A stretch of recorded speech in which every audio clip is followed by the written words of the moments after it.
This is a presentation of Magnitude Sports.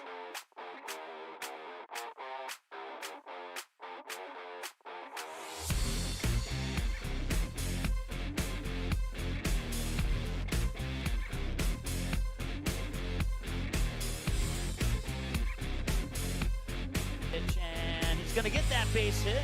Landon Donner is going to round third. They're going to send him, and the throw's coming in. It's not going to be in time, and he slides in head first for the win. Now, looks to be that one's hit well to left field, and it might have a chance, and it is gone. It is a two-run home run for Andy Mock. And the Stars are on the board. It's 2-0.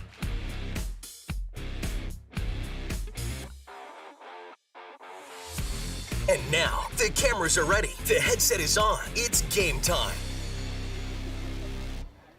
All right, well, welcome. We're live here at the Humboldt Ballpark here in Humboldt, South Dakota. There you see the Post 400 Stars warming up. This game getting a little bit late start due to a back-and-forth battle in the previous game here. At one point, Orono led West Central 10-1, and West Central came back and took the lead.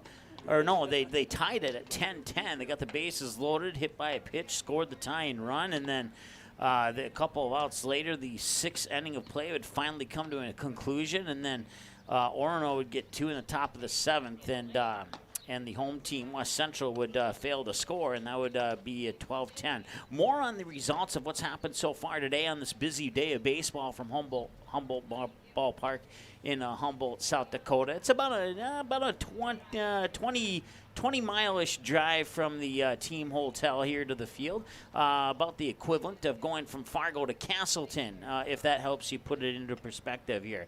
It's the first day of pool play. Pool day today, tomorrow, and Sunday, and then the champion of the pool will play on Monday, and the other three teams will head back home and finish out the regular schedule here. So as we take a look here at our upcoming schedule on Magnitude here, we'll have a couple of games for you tomorrow featuring the Stars, and they'll take on Orono, who would fall today, or they would split 1-1, and then they'll also take on West Central, who's dropped both of the games that they've played today, and Brookings as via default of two wins, no losses. Unofficially the best team in the pool so far. We haven't seen Lincoln Pius yet. And, of course, we're all familiar with what the Stars are capable of doing. So we'll see. The only thing I can tell you about Lincoln Pius, they're a Catholic school out of Lincoln, Nebraska, and their head coach, when I talked to him what felt like an eternity ago, thinking that the game was going to come to an end, he's a super nice guy, very on top of things, had a lineup, first, last names, and went right over the name pronunciations with me.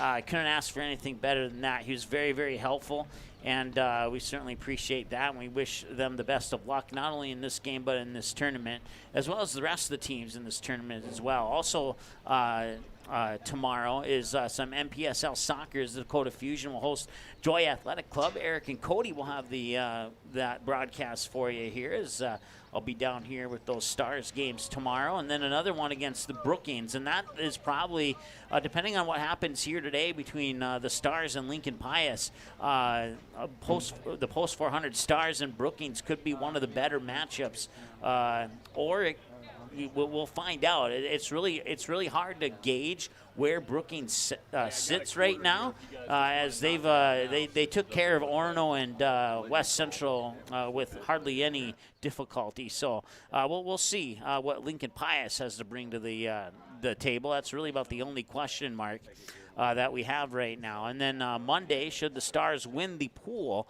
then and based upon what I've seen here today, there's certainly a possibility. I think right now the toughest test is 1, Lincoln Pius, and 2, Brookings. So if they can get by those two teams, it's possible that the Stars could be playing here on Monday. But if they're not, if they do get eliminated, then the Stars will travel up to East Grand Forks with a 5:30 p.m. first pitch scheduled against EGF up in EGF. And then we'll see Castleton Castleton come to Starion Field taking on the Astros on Tuesday. You can dig deeper into that schedule at msportsnet.com/schedule. And, of course, you can find us online. All these scores for the Dakota Classic and every single pool that have gone final that we're aware of right now is on our Twitter feed at MagnitudeSN. So if you're looking for a specific score, if it's gone final as of the start of our pregame show, it's on our Twitter. We'll be, I think we'll get some updates here. I know Fargo Post 2 is playing Chanhassen. They have a 6:30 p.m. start. That one may have gotten underway here recently. I'll have to double check and look to be absolutely sure. But the Stars continue to warm up in the outfield there as we get a look at a couple of the Stars players anyway. Some updates from other post 400 action today. The Astros pick up a 5-1 win over Clark Willow Lake. They started the scoring on an RBI single by Job Fryer to make it 1-0. Logan Sullivan would get credit as the winning pitcher for the Astros. Surrendered 1 run, allowed 6 hits over 7 innings, struck out 10 and only walked 1. Oliver Luck went 2 for 3 at the plate. He would lead the Astros in hits, and Chayton Sen had a hot hand defensively as he threw out 9 Clark Willow Lake runners, and so a nice defensive job for Chayton Sen in that 5-1 win for the Astros. And some exciting news to share with Post 400 fans, as well as the Post 400 Comets pick up their first win of the year. They squeaked one out against the Beulah Cyclones by the final of 6-5 in walk-off fashion. Game was tied at 5. In the bottom of the 7th, Zane Sprincenatic would connect on an 0-2 count, and he would single to score that winning run against Beulah. Comets put up 4 runs in the 4th inning, and their offense came by singles by Max Kirkeby, Abram Anderson, and a double by Sprincenatic as well. And Carson Bevel led things off on the mound. He went 4 innings, allowing 4 runs on 5 hits. He struck out 4 today. The Comets racked up a total of 12 hits thanks to the bats of Chase Keller, Kirkeby, Ryder, Ulschmid, and Zane Sprincenatic. They each scored multiple hits. And Sprincenatic, Ulschmid, Kirkeby, and Keller all collected 2 hits each for the Comets in that 6-5 walk-off win over the Beulah Cyclones. So the Comets pick up their first win of the year. Taking a look at the finals here, as we get a look now at our opponent here, Lincoln Pius. Let's go ahead and take a look at what's happened so far here at the Dakota Classic Humboldt Pool. And let's go to this one instead here. As you can see there in the first game, Brookings took care of West Central 14-3 in 6 innings. And then they played back-to-back games and took care of Orono 8-0 in 5. And then Orono would bounce back with a crazy 12-10 win over West Central. And then that brings us to our 6:30 matchup that was pushed a little bit closer to 6:45 start here between the Stars and Lincoln Pius. Once again, Lincoln Pius, a Catholic school out of the Lincoln, Nebraska area, and they've had some pretty good success on the high school level. I don't know too much about them on the Legion level, but I would presume that they would pick up some of those good players from the high school team. So we'll see what Pius can bring to the table tonight here. And if you are watching from the Lincoln area, we certainly appreciate you tuning in. We hope that you enjoy the broadcast today. Coming up tomorrow, Lincoln Pius will host West Central in the first game at 10:30, and then they'll have a doubleheader against Brookings at 1 o'clock. And depending on what they show us here, that could be an interesting matchup. I might see if I can sneak over to the field here and get a peek at that one. And then Orono will take on the Stars, and then the Stars will have a doubleheader after Orono as they'll take on West Central in 3:30 and 6 p.m. affairs back-to-back. And then on Sunday, it'll be a couple of games. Brookings will host, I think they're the home team on the scoreboard against Post 400. I'll have to double check that. And then Orono will take on Lincoln Pius, 10:30 and 1 p.m. games there. And then Monday is the champion versus champion. We'll take on the winner of the Augusta pool play champion, or I shouldn't say we, but the winner of the Humboldt pool play will take on the winner of the Augusta pool play, and that one will be at 6 p.m. on Monday. And then I don't have a graphic for this, but if I can pull it up on my phone here, I can tell you how Monday is going to break down. So there'll be 4 games at 6 p.m. on Sunday, June 20th, and that'll be the Renner pool champ versus the Harmodon East pool champ. And then, as you see on your screen there, Augusta pool champ will take on the Humboldt pool champ. The Harrisburg pool champ will take on the Harmodon West pool champ. And the Brandon pool champ will take on the Lennox pool champ. The winners of those games will advance to a 9 a.m. and an 11 a.m. semifinal game on Monday, June 21st. And then on Monday, June 21st, 20 minutes after semifinal game number 2 that starts at 11 o'clock, we'll have the championship. And should the Stars make it that far, we'll be here for that game here on Magnitude Sports. So once again, games for sure today, tomorrow, and Sunday, possibly Monday. The chances, if you're asking my honest opinion, of the Stars getting to Monday, I'd say it's about 80% or higher based upon what I've seen here today. Now, maybe these teams will go back to their hotels, get a rest, get breakfast, and come back and show us something different tomorrow. I don't know. But the best plan of attack here for the Post 400 Stars is to just worry about this game, and then worry about tomorrow's game, and then worry about the 2 games after that. Don't worry about the win or losses from the other teams in the pool. Just win your games one by one, and you'll get to Monday, and there won't be any issues. So that's one strategy here that the Post 400 Stars are going to want to have to kind of look into, and what's the word I'm looking for? I can't say at the moment here, but they'll want to abide by that strategy. It's probably the best one to go by if they want to make it to Monday. And, well, we're wishing them the best of luck. We hope that we do see a game here on Monday, but if not, then we'll have Monday play for you up about 600 miles north of here. So, no, I'm sorry, I doubled that up. It's more like 450 miles north of here. So, but that's going to wrap up the first part of our pregame show. Actually, we'll keep it right here. Let's take a look at the rules here, as I decided to check into this since we had a little confusion in our Kansas tournament. And here are the rules. So 12-run rule would apply if a team leads by 12 or more after 4 innings. 8-run rule in 5. There's no time limit. The game can go on for as long as it needs to. 105 pitches per 24 hours. That one's a little not exactly sure how they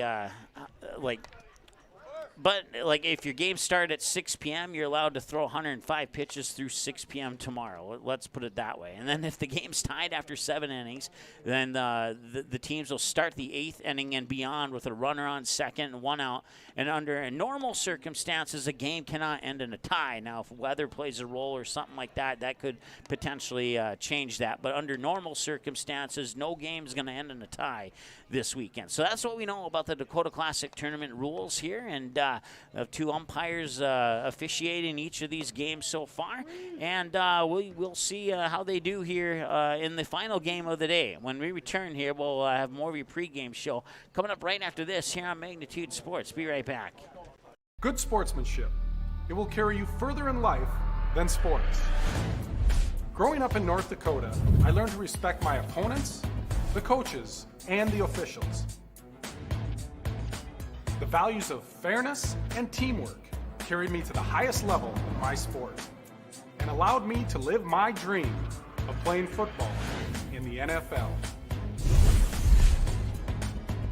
It doesn't matter if you're on the stage, the playing field, or in the stands.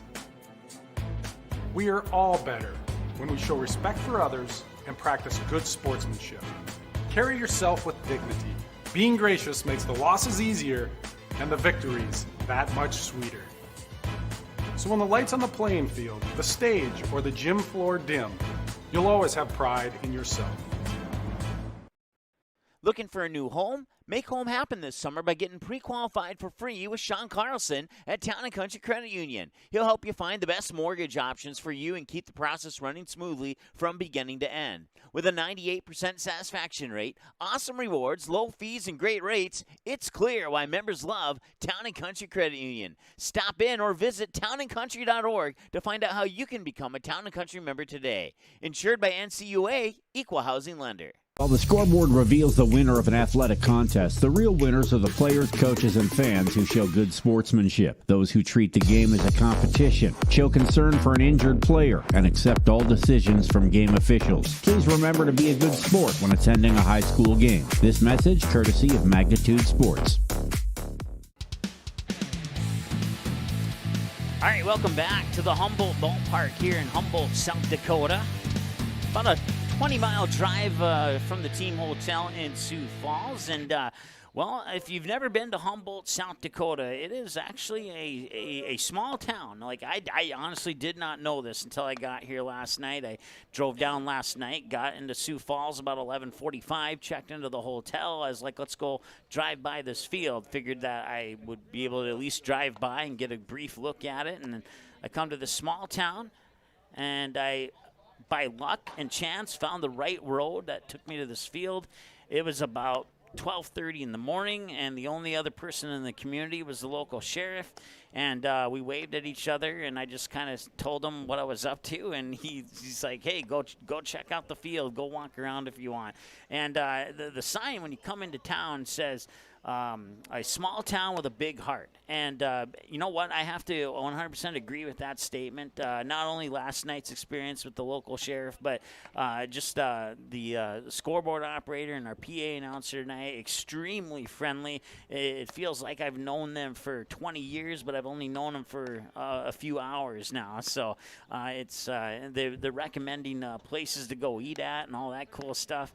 So I might have to go take them up on a couple of those recommendations here after this game gets done. We're currently sunny and 88 here in Humboldt, South Dakota. We'll look at about 88 through the 7 o'clock hour, and then we'll see a dip in the temperatures, looking to dip down to about 84 in the 8 o'clock hour, and then even further down to about 79 in the 9 o'clock hour. Sunset is set for 9:12 tonight. They do have lights here at the Humboldt Ballpark, so I'm assuming that they work, and if this game should get extended beyond 9:12 p.m. this evening, I would suspect that we would be able to continue to play. Now, looking ahead into the upcoming forecast here, tomorrow looks good. Sunday could be a little iffy. Right now, the forecast is calling for a 50% chance of thunderstorms. So we'll see what time of day those thunderstorms could possibly come into the area, and if or if not, those storms would affect play here on Sunday morning, as the Stars do have a 10:30 a.m. game scheduled Sunday morning. So we'll see how that may or may not affect it. So once again, you can see the Stars taking their infield warm-up. I believe Lincoln Pius has already taken their warm-ups. I've been rattling on here and not really paying attention to what's been happening out on the screen there. But we're looking forward to this one. Post 3, Lincoln Pius Bolts is what they call themselves. And then, of course, we all know that we're the Post 400 Stars. So we'll see if the Stars or the Bolts are the better team today here and over the next couple of hours. Like I said, I've tried to do some research on Lincoln Pius. Really, the only thing that I found was a video from their high school principal telling me how to say the word Pius. That's about the only thing I know about Lincoln Pius right now. So it's going to be a learn as we go type of experience here, and we'll look forward to that one. Let's go over your starting lineups here. We'll start with the Stars. They'll set up defensively in the outfield. At first base will be Andy Mock. Kobe Sen will be positioned at second. Easton Rarick will be the shortstop, and then you got Jackson Byswinger at third. Tate Gustafson will be behind the plate catching, and then they'll start Drew Rarick on the mound today here against the Post 3 Lincoln Pius Bolts. In the outfield, you got Kaden Graf in left, Jacob Jerichoski in right, and Colton Almy in straightaway center field. And your batting lineup here for the Lincoln Pius Bolts, batting 1, 2, and 3 in the top of the order. Left fielder Josh Moore, center fielder Tyrus Petchy, and then the shortstop Colby Chappelle. And then the middle of the order, batting 4, 5, and 6 is your starting pitcher I believe I maybe misspelled that. I think it's Jose Weigel. He'll be the starting pitcher here, and I'll double-check the lineup to see if I misspelled that or not. And then the first baseman will be Joe Heim and Jack Finder, the right fielder. I'm sorry, I skipped ahead a little bit there. 1, 2, 3, 4. No, I didn't. Jack Finder, the right fielder, will be batting 6th. So that's your middle of the order. And then the bottom of the order for the Lincoln Pius Bolts will be Brandon Weigel. He'll be at third base. Sam Ojeda will be at second base. And Max Bugby will be the catcher behind the plate, catching the tosses of Jose Weida. Or Woida, excuse me. I'll get it right, I promise. So, so that is your starting 9 here for the Lincoln Pius Bolts. Other people that might come into the game for Lincoln Pius will include Ben Mitchell wearing jersey number 16. Number 17, Jackson Schottenkirk. Andrew Foley will be wearing number 24, and Jacob Mullendor will be wearing jersey number 25. And those will be your subs, non-starters for the Lincoln Pius Post 3 Bolts. So that is where we sit right now.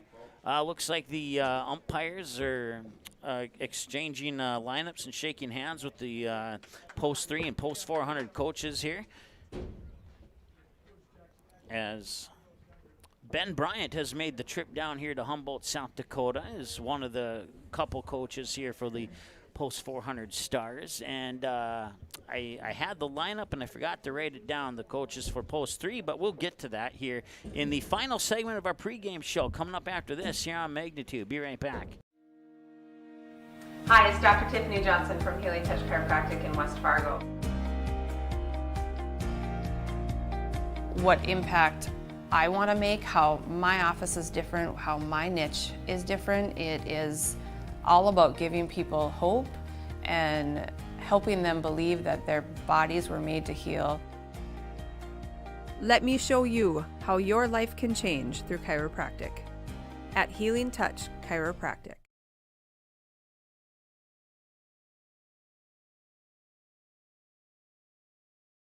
Looking for a new home? Make home happen this summer by getting pre-qualified for free with Sean Carlson at Town & Country Credit Union. He'll help you find the best mortgage options for you and keep the process running smoothly from beginning to end. With a 98% satisfaction rate, awesome rewards, low fees, and great rates, it's clear why members love Town & Country Credit Union. Stop in or visit townandcountry.org to find out how you can become a Town & Country member today. Insured by NCUA, Equal Housing Lender.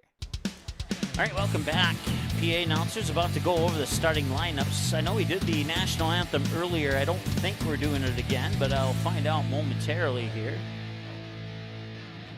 The Post 400 Stars dugout is directly beneath our broadcast station here as we're set up off the first base line, as you can see. And we'll turn it over to our PA announcer for the starting lineups. So we will start with the introductions of Post 400 right away. First, for the reserves, please come out onto your respective base paths as I announce your name. Evan Erickson. Eli Mott. Jacob Top. Jackson Swesson. Sure, I can't read my writing, I'm sorry. And Drew Rare. He's the pitcher for tonight. And the starters. Leading off will be Kate Gustafson. Batting second will be number 2, Easton Merrick. Batting third, Cody Salmon. Andy Mott follows up the cleanup. Colton Olney will be batting fifth. After that is number 11, Kaden Graf. Number 13, Jackson Weisswanger after that. And after that, Jacob Jerichoski. And batting ninth will be number 15, Ethan Claus. They're coached by Ben Bryant and Jeff Feichner. Now, for Lincoln Pius, who will be the home team on the scoreboard. Reserves, Ben Mitchell. Andrew Foley. Jackson Schottenkirk. Jacob Mellendorf. And now for the starters. Number 10, Josh Moore. Batting second, Tyrus Pesky. Colby Chappelle. Cleanup, Jace Weigel. Batting fifth, Joe Heim. Batting sixth, Jack Finder. Batting seventh, number 6, Brandon Weigel. Batting eighth, Sam Lohida. And rounding it off, Max Bugby. Coached by Alex Heidman and Alex Hain. At this time, please remove your cap or hat, face our flag. Remember, put your hand over your heart. We will have the playing of the national anthem. All right, and we'll be back in 90 seconds here after the national anthem here on Magnitude.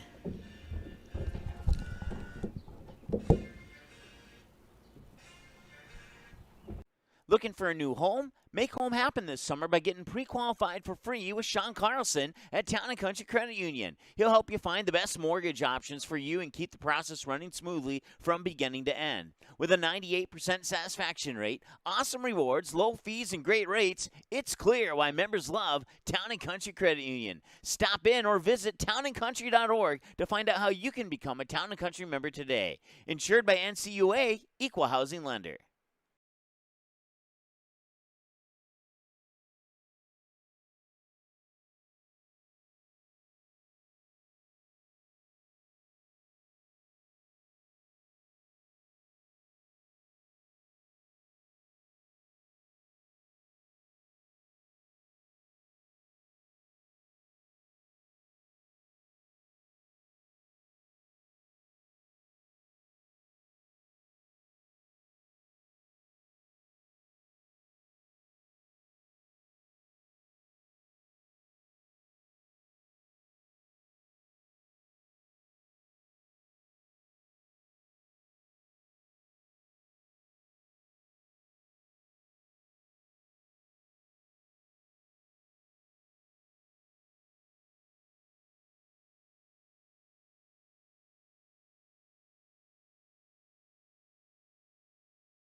All right, welcome back here to Humboldt Ballpark in Humboldt, South Dakota. They flip-flopped the home and away teams on us, so we were able to get that all fixed up during the national anthem there. So we're not off step just yet, son. We hopefully intend to stay that way here. We're pretty close up on the first base line, so what you see on your screen right now is the best that I can do as far as an infield view during a pitch batting situation, but we will adjust as needed. You can count on me to make sure that works out for you here. So once again, we got the Post 400 Stars as now the visitors on the scoreboard. If you go to the Dakota Sioux Empire website, they do have them listed as the home team. So, but no big deal. We were able to get it flip-flopped, and now Post 3 Lincoln Pius Bolts will be the home team on the scoreboard. So let's go around the bases here for the Bolts as it's Jace. I'm looking at my pronunciation there. Jace Woida on the mound, pitching there, warming up for Lincoln Pius. The Max Bugby behind the plate. Joe Heim at first, Sam Lohida at second, Kobe Chappelle at short, Brandon Weigel at third, and then you got Jack Finder in right, Tyrus Pesky in straightaway center, and Josh Moore in left field. And now the lineup for the Post 400 Stars. Top of the order, 1, 2, 3. Tate Gustafson catching, Easton Rarick shortstop, Kobe Sen at second. Middle of the order, 4, 5, and 6. Andy Mock at first, Colton Almy in center, and Kaden Graf in left. And in the bottom of the order, 7, 8, and 9. Jackson Beiswinger at third, Jacob Jerichoski in right, and Ethan Claus is the designated hitter. Not batting, and your starting pitcher is Drew Rarick. Evan Erickson, Eli Mock, Jackson Shurseth, Chayton Sen, Jacob Top, Hayden Kress in the reserves for Post 400 here in this first game of the pool play tournament. Will be Tate Gustafson, the catcher, number 3. Now send us to the top of the first now here as we get ready to go here from Humboldt ballpark here in Humboldt, South Dakota for the first game for the Stars here in pool play on this muggy and warm Friday. It is Friday, right? Yeah, Friday night. And that first pitch comes across at 6:54 p.m. for ball number 1 here to Tate Gustafson. And now we're even at 1 ball, 1 strike.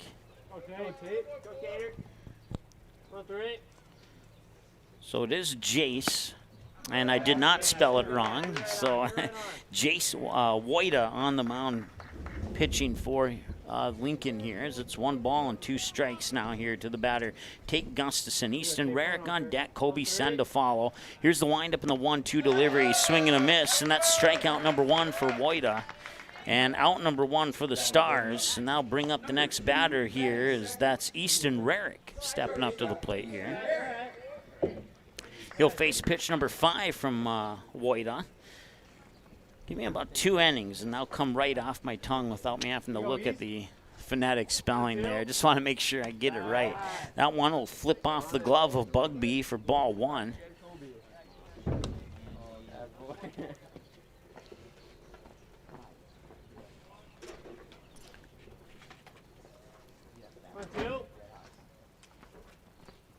And that one's fouled back for strike number 1. So it's 1 ball, 1 strike now here to Easton Rarick. Once again, Post 400 Comets pick up their first win of the year. 6-5 walk-off win against the Beulah Cyclones. And the Astros pick up a win in their tournament as well. So it's been a good day so far. 2 for 2 for Post 400. We'll see if the Stars can make it 3 for 3 today. Here's the pitch from Wyota. I'm sorry about that. Weigel. There we go. Here you go, Easton. Get hold on here. 2 balls and a strike, the count here to Easton Rarick. And the delivery high to the outside for ball 3. So once again, the Post 400 Stars are in the dugout that is directly below our broadcast station, and the Lincoln Pius Bolts are on the third base dugout. And Rarick will get to first base on the walk. Number 10, second baseman, Kobe Sen. And they'll bring up Kobe Sen, an equal opportunity outfield hitter for the Post 400 Stars.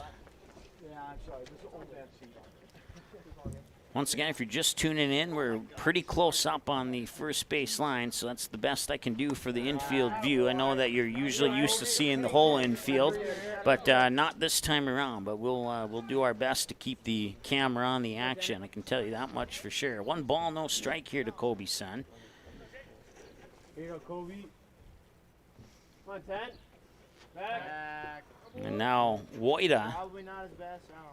jerks quickly, looking at Rarick on first to keep him in check there. No throw.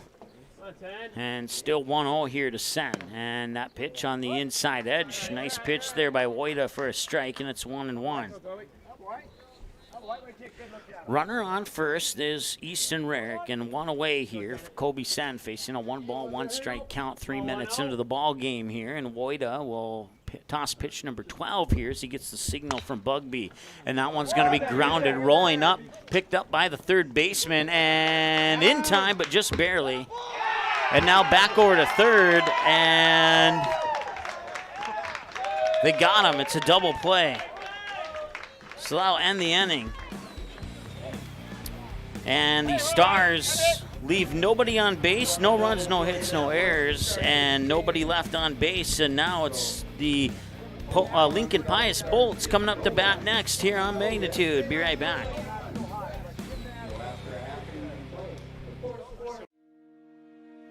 Hi, it's Dr. Tiffany Johnson from Healing Touch Chiropractic in West Fargo.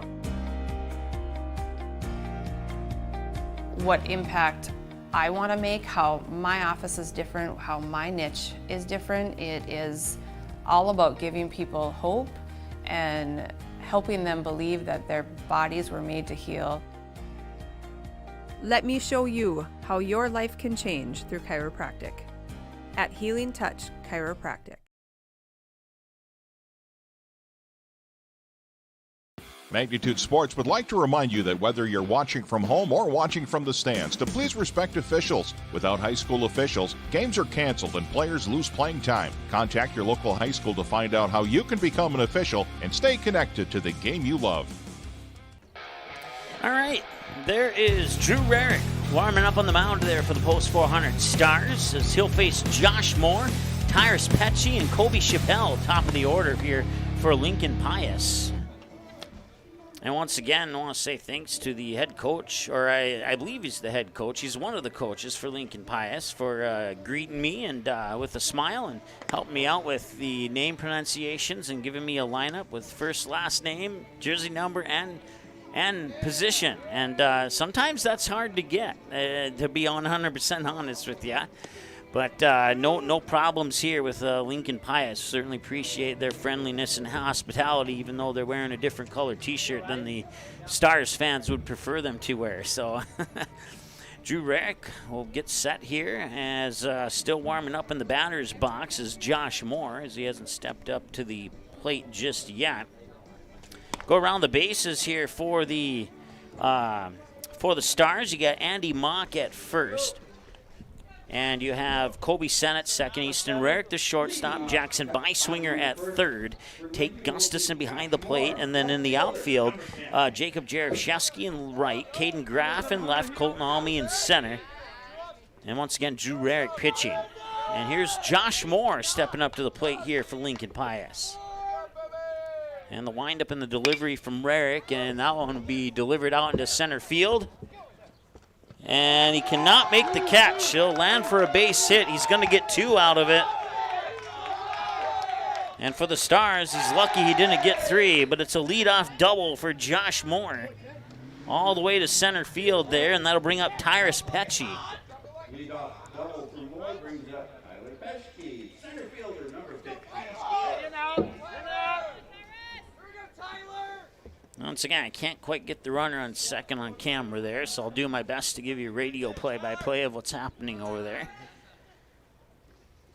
As Rarick will take a quick glance, and he'll deliver the pitch. And it's a little high to the outside for a ball. 1-0 here to Tyrus Petchy.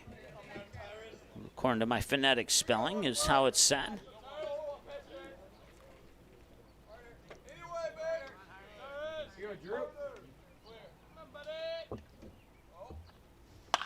And that one's going to left field, and that one is going deep to left field, and that one is gone. It is a two-run home run for Tyrus Petchy.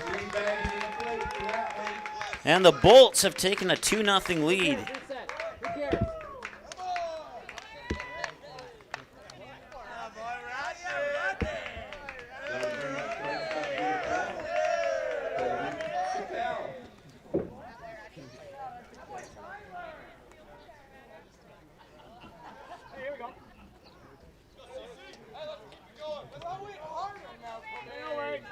So 2 runs on 2 hits. 2 hits on the 2-run homer by Petchy.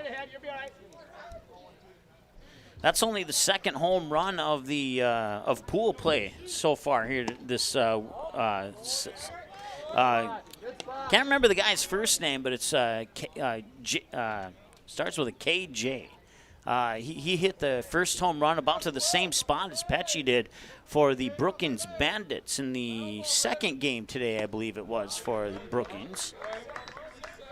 And up until Petchy stepping up to play, that was the only home run of the Humboldt Pool Play Friday edition.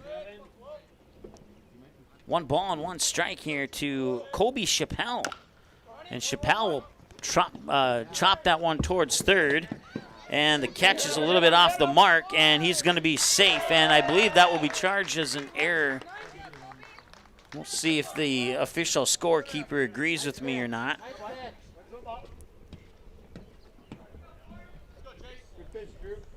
So Chappelle will reach on an error.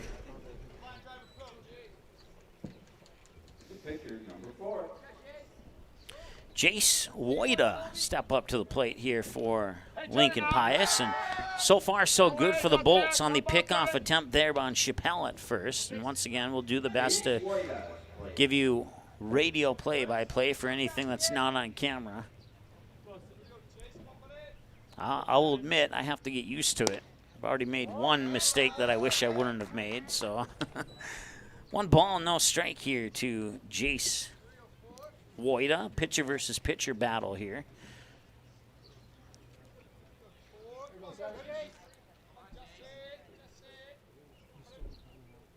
Rarick delivers and just missed the strike zone.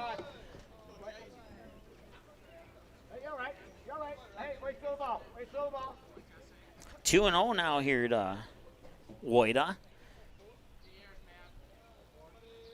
Once again, runner on first to Chappelle for Lincoln Pius. And a nice block there by Gustafson to make sure that Chappelle stays at first.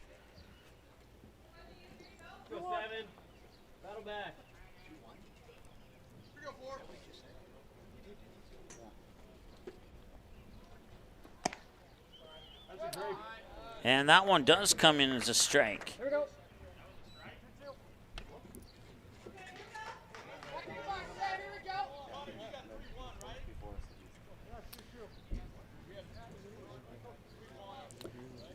Overall, it's been a good day for the officials as far as harassment from players and fans. There was an incident in our first game this morning that got somebody a little riled up, but other than that, it's been a well officiated and good day here for the officials on site here at Humboldt Ballpark.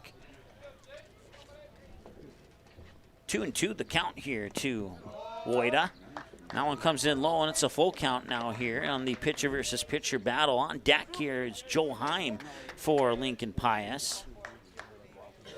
Coached by Alex Heidemann and Alex Haynes, so a couple Alexes on the coaching staff here for Lincoln Pius. And Rarick will get the signal from Gustafson, set, wind up, and deliver the payoff. And it'll be a walk. So runners on first and second here for Lincoln Pius. That brings up the next batter, Joe Heim. Hey, no, we got. Here we go. Rarick now on 12 pitches, 6 balls, 6 strikes unofficially according to my numbers.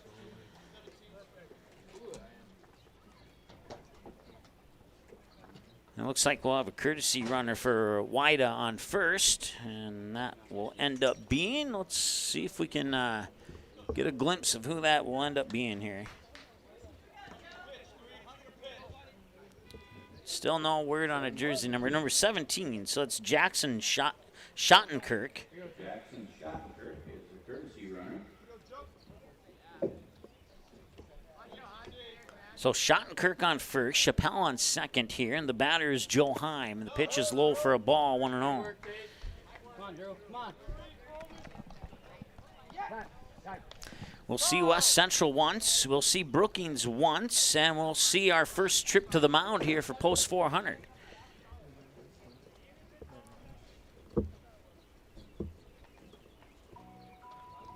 And, you know, this is something Stars fans are used to. They get a slow start in the first couple innings before they finally put together a game plan that looks fairly impressive. And we've seen the Stars come back from struggling early here in games, but right now Lincoln Pius looking pretty good. So we'll see if that continues or not here. As a little pep talk to Drew Rarick is come to completion here. Hey, here we go. Here we go. Get after it now. Go get him. Once again, it's 1-0. 1 ball, no strike to Joe Heim, the batter here for Lincoln Pius. Rarick will look quickly at second for Chappelle and deliver the pitch down low. Gustafson had to block it, keeping it from going into between his legs into the backstop, which easily would have put 2 runners in scoring position for Pius had that happened. But a nice job there by Gustafson to keep track of where that ball is at. And now it's 2 balls and no strikes here to Joe Heim.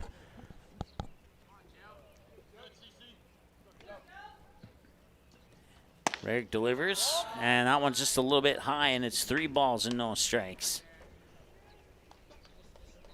Somewhere in between. Somewhere in between. Here we go, Joe.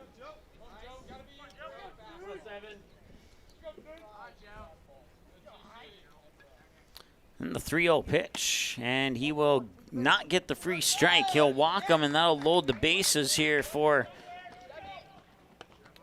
Lincoln Pius, and Jack Finder steps up to the plate now.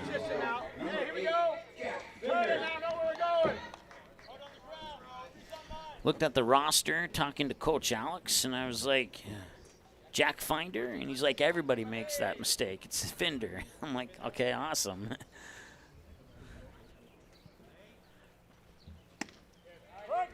And strike comes across the plate here, and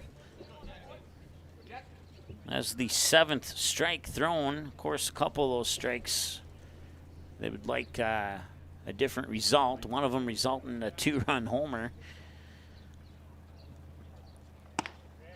And I got a strike there. So after walking Joe Heim on 4 pitches now, he's got Finder on a staring down an 0-2 hole here.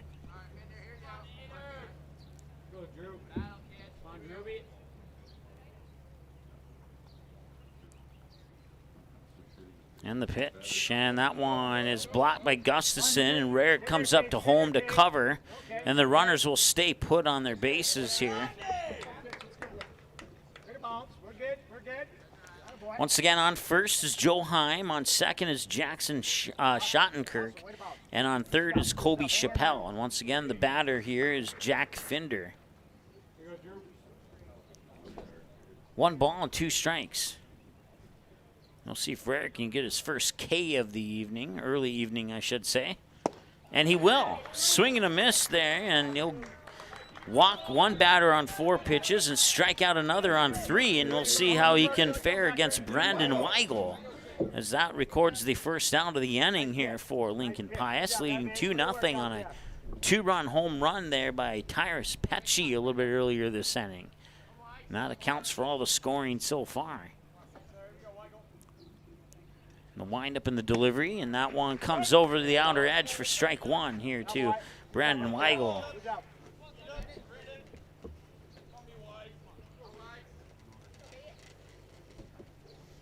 Once again, the bases are loaded here for Pius as we reach the 17-minute mark of this ball game. Rarick will wind up for pitch 21. Got it over the plate for another strike, and he's thrown 5 strikes on his last 5 pitches here, and not a bad follow-up to walking a batter on 4. Hey, good job out there, 7. Oh, boy. Drew. Come on, Drew, way up.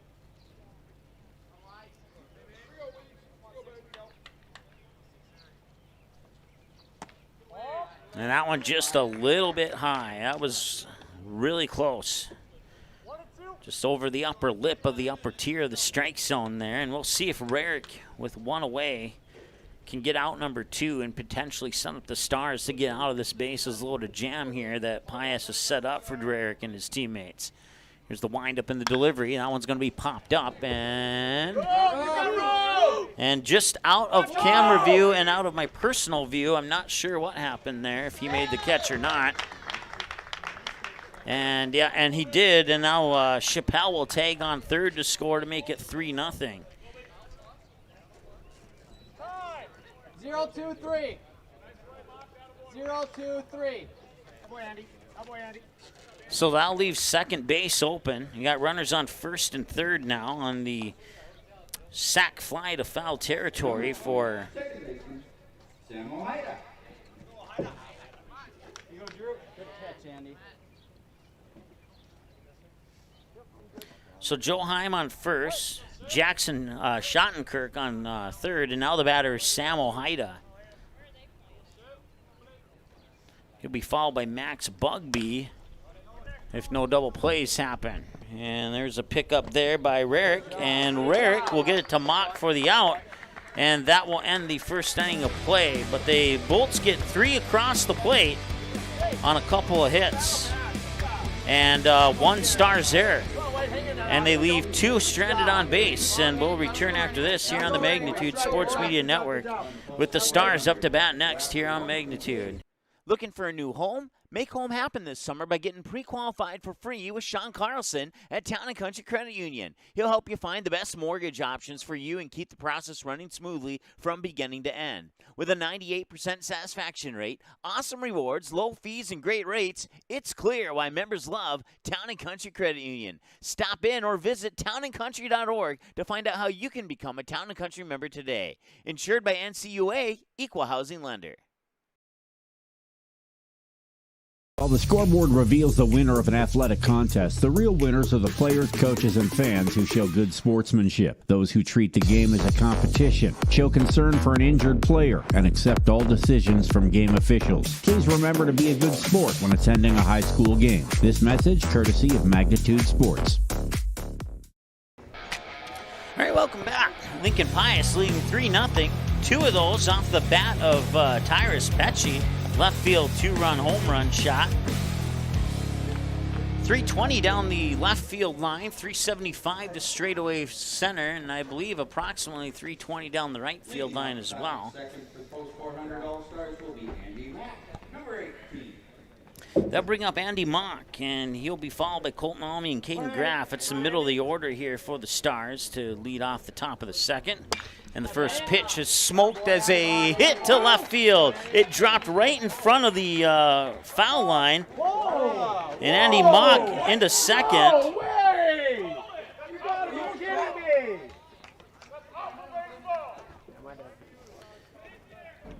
That's not a good view. And once again, we don't condone the degrading of the officials here on Magnitude Sports.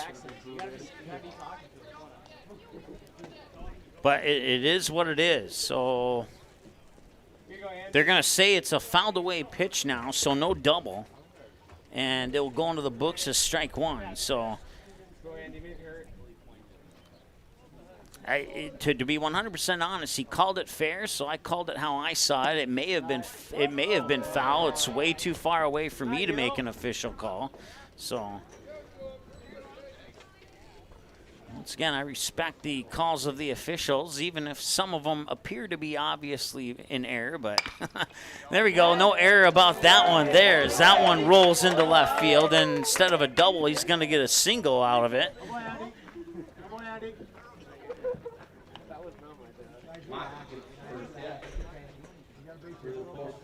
Colton Almy steps up to the plate now. He'll face pitch number 14 from Jace Woida.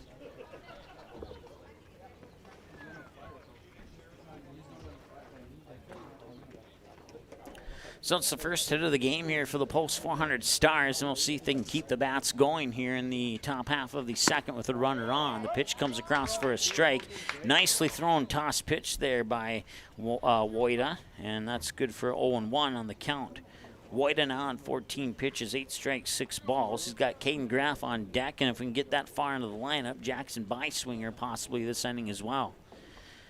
As Woida delivers up high and maybe a little out, we'll even the count of the ball and a strike, 1-1.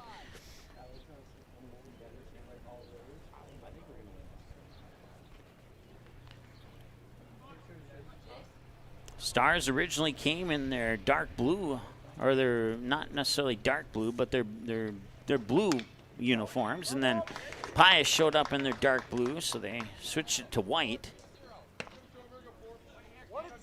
Attaboy 16, attaboy 16, good job.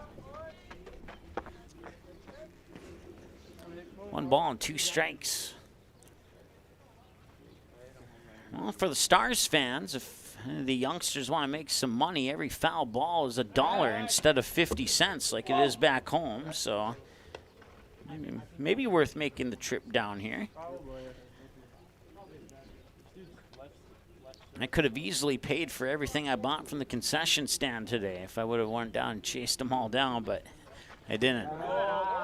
That pitch a little bit low for a ball, and I believe it's 2-2, and it is. Yep.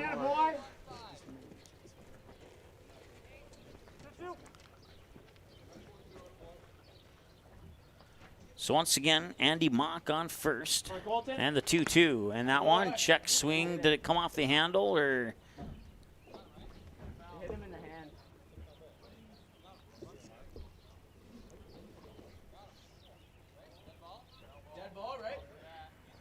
call it dead ball. It appears that it hit him in the right wrist area. And now the officials are going to get together and confer here. If it hits you right away, what are you going to do? Yeah, you don't shake your hand, then you shake your hand and you fake it, and then you got it. And they're going to call it a fouled away pitch. So it'll remain 2-2. And it will officially be the 6th pitch of the at-bat here for Colton Almy.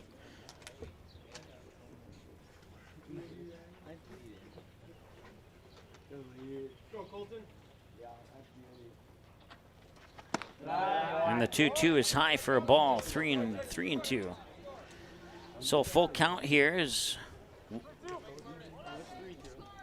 Weigel will toss pitch number 20 right here on this payoff pitch here to Almy. And it's inside for a ball. And Almy will take his base. That'll move Mock up to second, bring up Kaden Graf. Come on, 11. Come on, 11.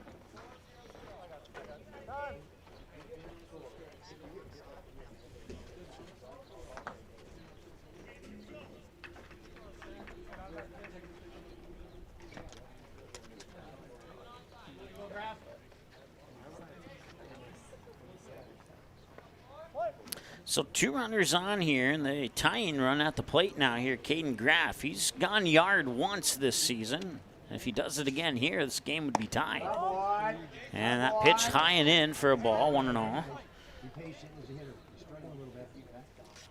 And once again, you could probably put an asterisk by that because it was at Jack Brown Stadium, so it was a ground rule double due to the extended high right field wall. As that one's fouled away for a strike. That'll even things up at 1-1. Bring those foul balls back, kid. Worth $1 a piece.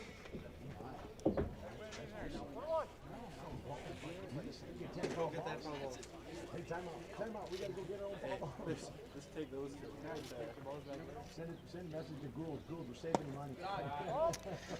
Oh, there you go, Jeff. I want 11. Your coach just told you that you're saving money by only allowing 50 cents per foul ball. So I have to go down there and tell them that they're on the air. Or maybe I won't tell them, and we'll just see who gets in trouble and who doesn't. So 2 balls and 2 strikes to Kaden Graf.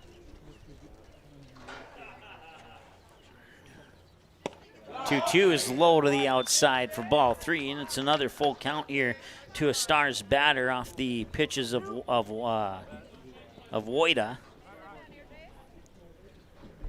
25 pitches, 13 balls, 12 strikes, according to my unofficial numbers. And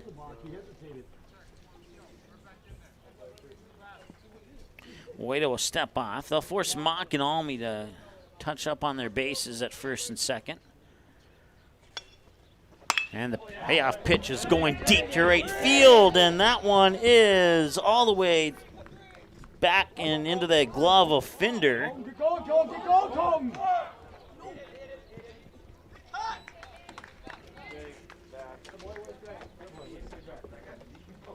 That boy came. Hit the ball hard. Base not swing, here you go! All right, so runners on second and third now as Graf flies out to right. Come on, Stud. Come on, just a couple. Base hit, knocks it too, bud. Just a couple. That brings up Jackson Byswinger. And that one's going to be popped up. And it could be a chance here for Ojeda, the second baseman, to make the grab, and he does. That brings up right fielder number 5, Jerichoski. Not deep enough to score the runner at third, and now it's up to Jerichoski to try and keep this inning going here. Go 5. Base hit could pull the Stars within 1. We'll see if Jerichoski can get that base hit. A little high, ball 1. And now that levels the ball strike count at 14 apiece on 28 pitches for Weigel.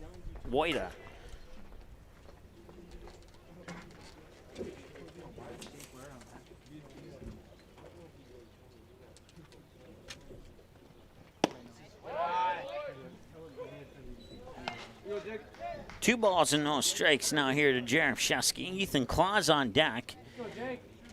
And Weigel will toss pitch 30 here for Lincoln Pius. It's kind of Catholic school out of Lincoln, Nebraska. And I want to say, give a shout out to the high school principal there because of your little interview on your school website. I knew how to say the word Pius. So if you're watching, thank you very much for that. And he'll check his swing as it comes in high for ball 3.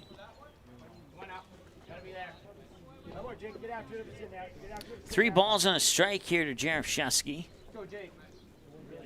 Runners on second, it's Colton Almy. Runner on third is Andy Mock. Weigel sets and delivers, and now the bases are loaded.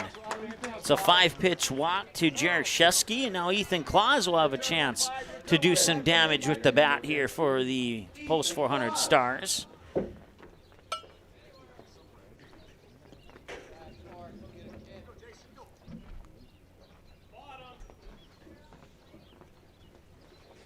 Bugby, the catcher, has a few words there with Weigel.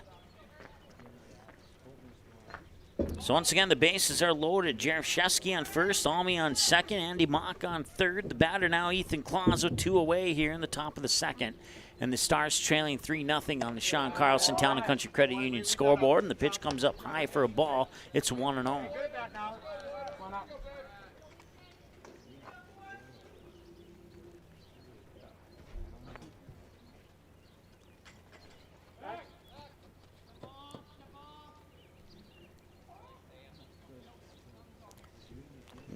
Weigel will reset on the mound now here. After the runners touch up on their respective bases, he'll get the signal and deliver. Low again for ball 2. And Weigel started out the first inning looking really, really good on the mound, and now he's showing signs of potentially struggling here. We'll see if he can shake the dust off and get back to throwing strikes or not here. It's 2-0. And that one ripped into left field. That's going to score 1, if not 2. Here comes Andy Mock, and it's 3-1. And around third from second is Colton Almy, and it's 3-2. And the Stars have pulled within 1 on a 2-run double by Ethan Claus that pushes Jerichoski up to third.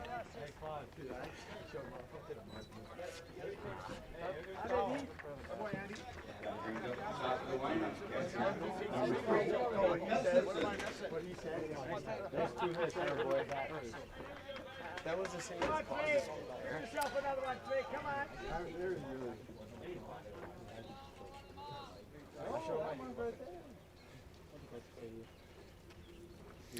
All right, second and third. Ethan Claus on second. Jacob Jerichoski on third. Tate Gustafson, the batter, struck out swinging last time he was at the plate, and now he faces a no-ball, 1-strike count. 2 away, 2 runners in scoring position for the Stars, and a base hit could give them the 4-3 lead. Here's the pitch. Low, good eye there by Gustafson, and it's 1-1. How about 3? How about 3? Stop. We're even it up. That boy.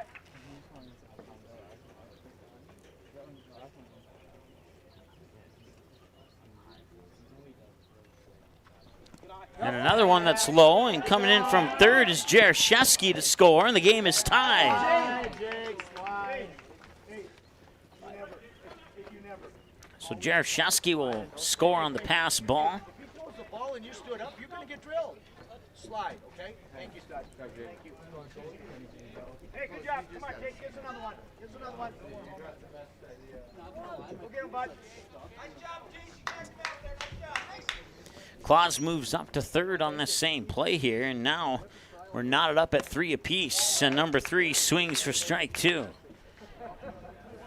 33 minutes into the ball game. A lot of threes on the board right now. 2 balls, 2 strikes, 2 outs. Runner on third, game tied at 3, and Weigel will set, wind up, and deliver. That one bounces into the dirt for ball 4. Apparently it was ball 4. Scoreboard said, oh, I guess it hit him. So, hit by a pitch. Number 2, Easton Rarick. So Rarick, he was walked last time he was at the plate, and now things have gotten interesting here, and this is kind of how all the games have gone today. One team gets a lead, and the other one cuts right back into it. Especially that last game right before this one. And now pickoff attempt at first, and he is safe.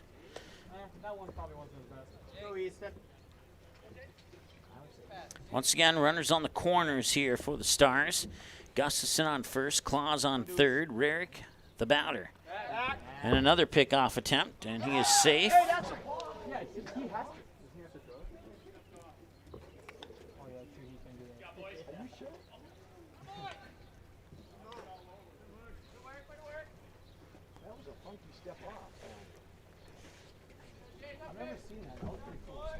Still officially no pitches yet to Rarick. Here comes the first one, high and out for ball 1. That boy 2. That boy 2. See the ball, dude. See the ball.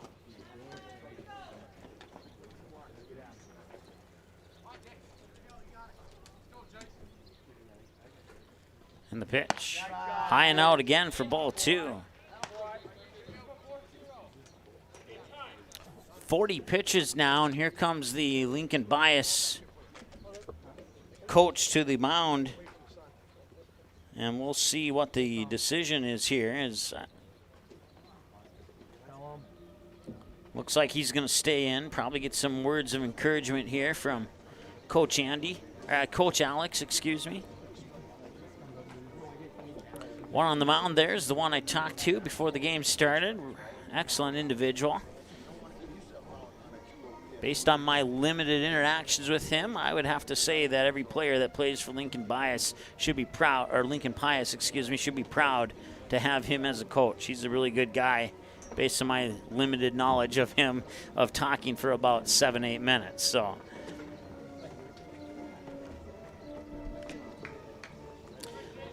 Weigel will stay on the mound as he's been struggling here this inning. Hey, here we go. Looked really good in the first inning, and then the second inning came and story changed. Tables flip-flopped on Lincoln Pius. And that one's up high, and he still can't get a strike in there. He has 22 balls thrown on 40 pitches as we reach the 37-minute mark of the ball game. Once again, Ethan Claus on third, take Gustafson on first, and the count is 3-0 here to Easton Rarick. And they get a strike there. Weigel will take advantage of the free strike. As most coaches encourage their hitters to take whatever the pitch is on a 3-0 count. And that will be a walk. And now the bases are loaded once again as Claus will remain on third. Gustafson pushed up to second on the walk to Rarick, and that brings up Kobe Sen. Kobe Sen grounded out to the shortstop last time he was at the plate.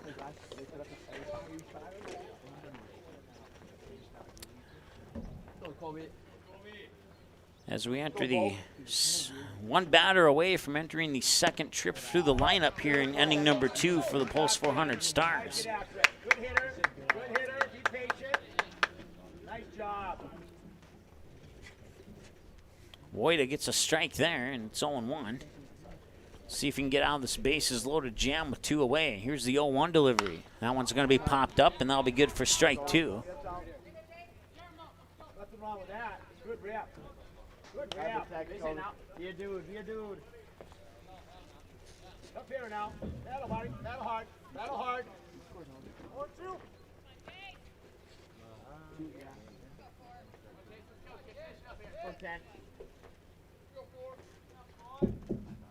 Kobe Sen looks comfortable in the box there, but he'll swing and miss, and that will end the inning. Hey, here we go. Way to answer, White. Way to answer back. They'll leave 3 stranded on base, but they do get 3 across on 2 hits. No errors for Lincoln Pius, and they leave 3 more on base. And we go now to the bottom of the second. 39 minutes into the ball game here. We're back in a moment on Magnitude Sports. Looking for a new home? Make home happen this summer by getting pre-qualified for free with Sean Carlson at Town & Country Credit Union. He'll help you find the best mortgage options for you and keep the process running smoothly from beginning to end. With a 98% satisfaction rate, awesome rewards, low fees, and great rates, it's clear why members love Town & Country Credit Union. Stop in or visit townandcountry.org to find out how you can become a Town & Country member today. Insured by NCUA, Equal Housing Lender. You didn't like the call? Please remember the officials on the court and the field have the best view of the action as it happens. More officials are needed. People like you. Stay connected to the game you love. Contact the NDHSAA, MSHSL, or your local high school to find out how to become an official. This message courtesy of Magnitude Sports. Welcome back. We're all knotted up at 3-3 going into the bottom of the second inning of play. If you're just joining us here, Tyrus Petchy hit a 2-run homer to make it 2-0. And a couple of batters later, Kobe Chappelle would score from third on a sac fly by Brandon Weigel into right field. That accounts for the 3 runs for Lincoln Pius. And then for the post 400 Stars, Gustafson would reach base via hit by a pitch. Wait, I'm skipping ahead here. Let's start over here. Andy Mock would get onto the single. Colton Almy would be walked. Got to put 2 runners on. Then get outs 1 and 2 on a fly out to right and a fly out to the second baseman. Jacob Jerichoski would get walked. And then Ethan Claus would smack in a 2-run RBI double to make it 3-2. And then with the bases loaded, Easton Rarick would get... wait a second here. Yeah, with Easton Rarick would get hit by a pitch. Or no, he'd get walked. And that'd bring on Jerichoski on a wild pitch.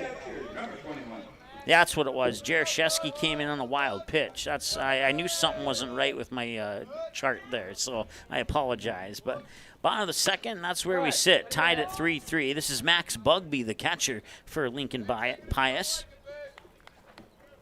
3 runs on 2 hits. Post 400s committed 1 error. They've left 3 on base. And for Lincoln Pius, they've scored 3 runs on 2 hits, committed no errors, and left 2 on base so far here, 41 minutes into the ball game. It's 0-1 here to Bugby. And the windup in the delivery, and that one's sent up high center field. Drifting back is Allman. He cannot make the grab. It'll drop for a hit and make it a double. Tried to make it on the run there, and probably would charge that as an error on the center fielder based upon the zoom in on the camera there. He wasn't diving for it, so let's see here. No, they put it on the board as a hit, so we'll go with a hit as well.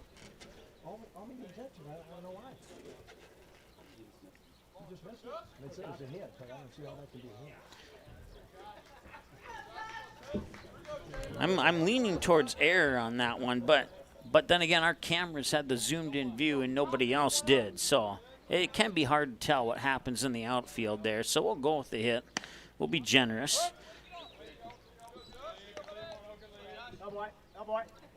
Nice pitch, Drew. Good pitch. 0-1 here to Josh Moore as we return to the top of the order here for Lincoln Pius.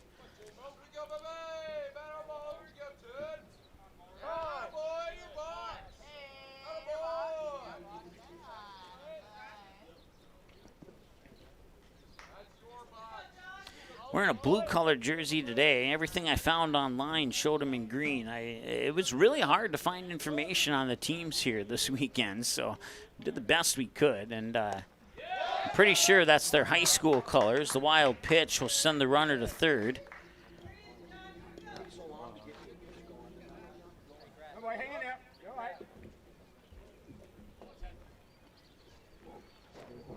Well, levels the count at 1-1.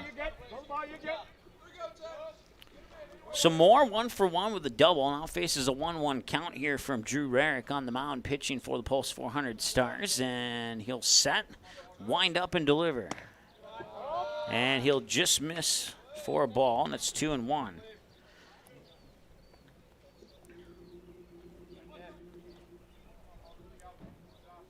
It was in the upper tier of the strike zone, but it was a little bit outside the batter's box. Swing and a miss there, and now the count is level at 2-2. So advantage Rarick at the moment.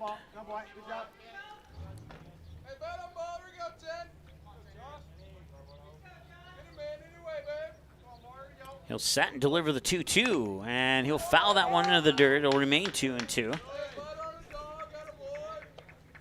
Once again, nobody out. Runner on third is Max Bugby. We're tied at 3 here on the Sean Carlson Town and Country Credit Union scoreboard. 45 minutes into the ball game here, and it's a 2-2 count. 2-2 pitch number 2 here from Drew Rarick on the mound. He'll wind up and deliver that pitch up high into the backstop, and it's going to be a play at the plate, and they got him. He's out. That's out number 1. They'll take the runner off base.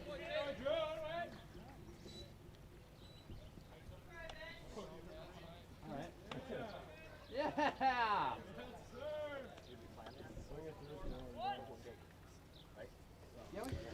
2-1 if you're scoring at home on that play. Or no, take that back.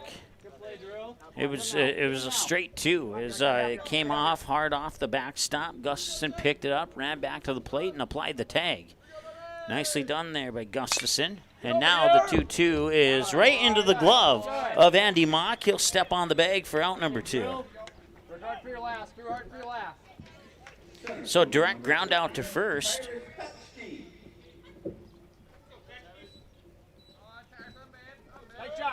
That brings up Tyrus Petchke. He hit the 2-run homer to left last time he stepped up to the plate. We'll see if he can do it again or not.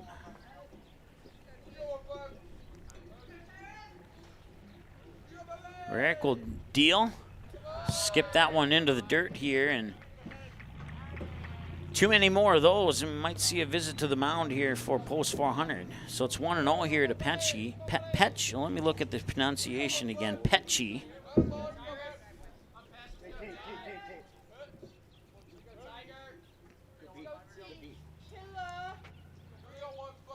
And the 1-0 delivery from Rarick. Got it in there for a strike. A knee-level strike levels the count at 1-1. Come on out. Throw the ball. Got the grip. Throw the ball. Don't aim it.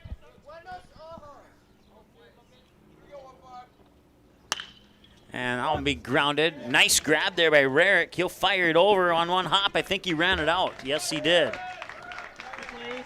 That'll be an error on Easton Rarick. So he did not get enough oomph on the throw to get it over to first, and if he would have, it more than likely would have ended the inning. So. Got to take a little off that curve a little bit more, okay? On that 7. Good boy. Good job. Good job. Hard. Come to you last time, Pius. Come to you last time, Pius.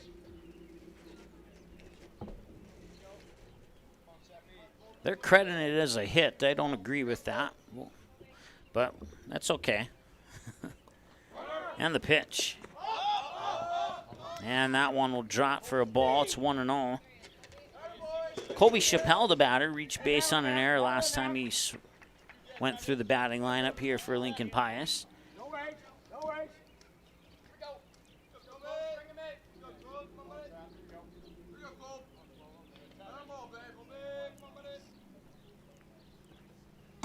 And that pitch will miss, or no, it will come over the outer edge for a strike. So it's 1-1 now. Chappelle, they got Wojda on deck and Heim right behind him if we can get that far in the lineup here for Pius.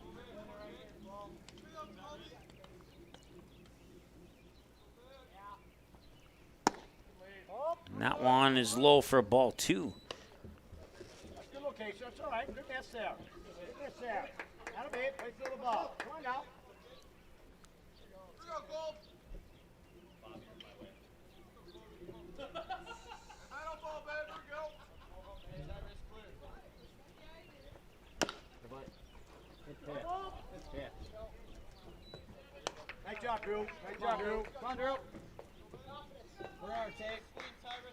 Go, Drew.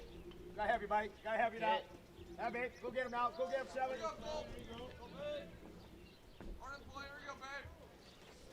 Two balls and 2 strikes. Runner on second is Petchy. And the delivery. Low, full count, 3-2. Petchy takes off for third. The ball's going to go into left field. Petchy will come in and score. And that'll be another error, and Lincoln Pius will take the lead.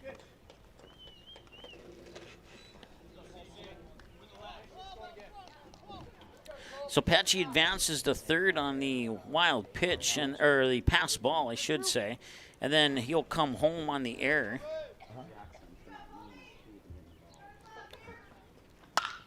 And now the 3-2, Chappelle grounds it to Byswinger. He'll toss it over to Mock, and that'll end the inning.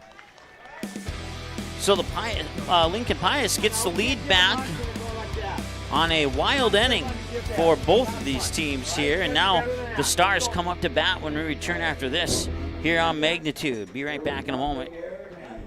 Looking for a new home? Make home happen this summer by getting pre-qualified for free with Sean Carlson at Town & Country Credit Union. He'll help you find the best mortgage options for you and keep the process running smoothly from beginning to end. With a 98% satisfaction rate, awesome rewards, low fees, and great rates, it's clear why members love Town & Country Credit Union. Stop in or visit townandcountry.org to find out how you can become a Town & Country member today. Insured by NCUA, Equal Housing Lender. You didn't like the call? Please remember the officials on the court and the field have the best view of the action as it happens. More officials are needed. People like you. Stay connected to the game you love. Contact the NDHSAA, MSHSL, or your local high school to find out how to become an official. This message courtesy of Magnitude Sports.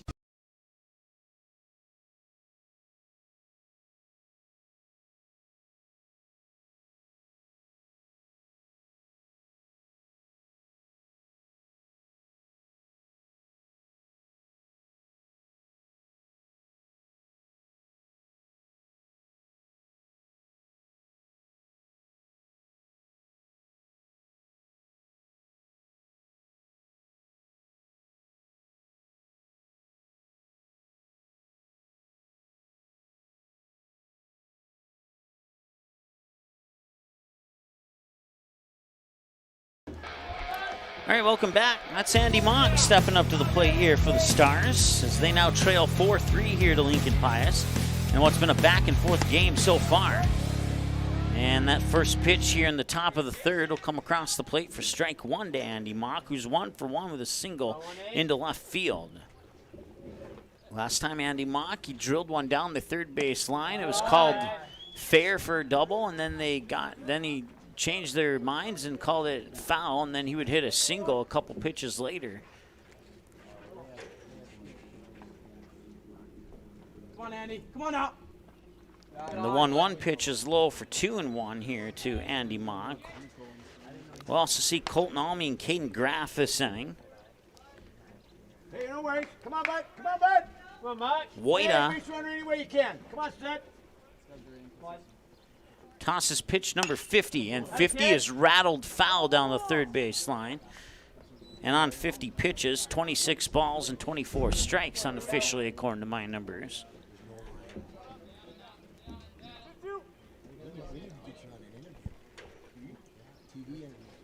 Look at that eye, man. The girl's gonna go stick in knots. The real story, I didn't face plan. I got it. All right, and that one will be rattled foul off the handle of the bat towards the Lincoln Pius dugout.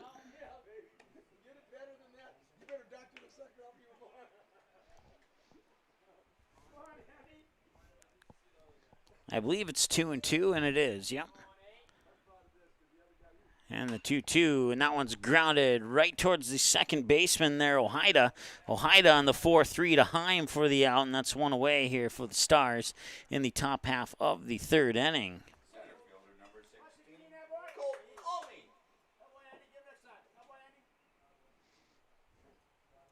Come on, Colton.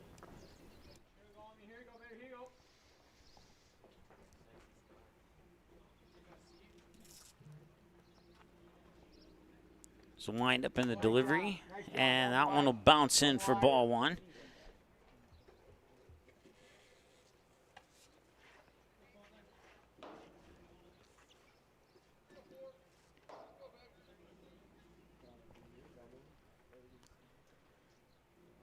And the 1-0 pitch. Did he check his swing? They'll appeal to the first base umpire, and he says yes, he did. So it's a strike.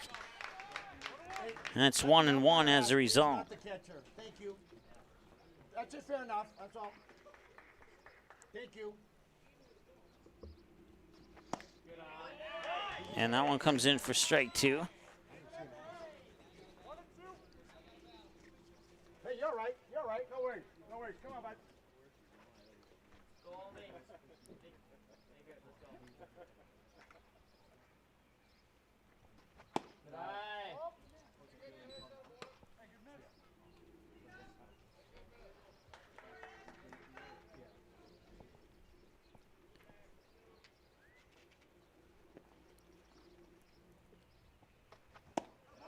Swing and a miss there for the second out.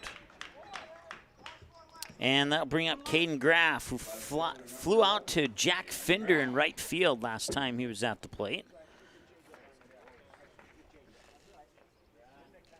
He'll face pitch number 58 from Weigel. So we're 5 minutes shy, make it 4 minutes shy of the 1 hour mark of the ball game here. Nice pitch as that comes across for strike number 1 there for Kaden Graf. By swingers on deck if Graf can reach base. Otherwise, it'll be Lincoln Pius coming up to use the bats. And that one hit up high. Shallow center field.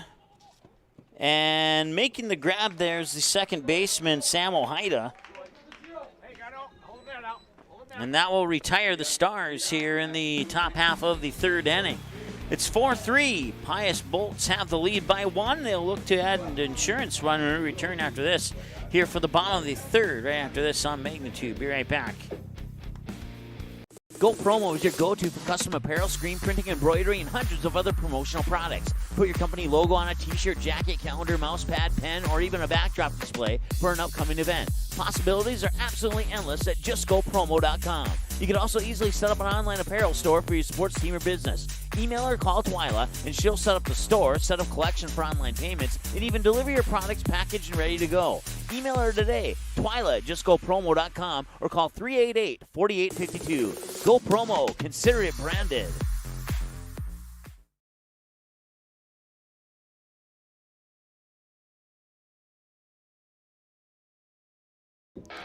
All right, welcome back. Lincoln Pius leading 4-3 here on the Sean Carlson Town and Country Credit Union scoreboard. Taking a peek around other Dakota Classic games right now, Chanhassen with a 3-1 lead over Fargo Post 2 in the bottom of the second. That's live scoring update brought to you by Dick's Sporting Goods.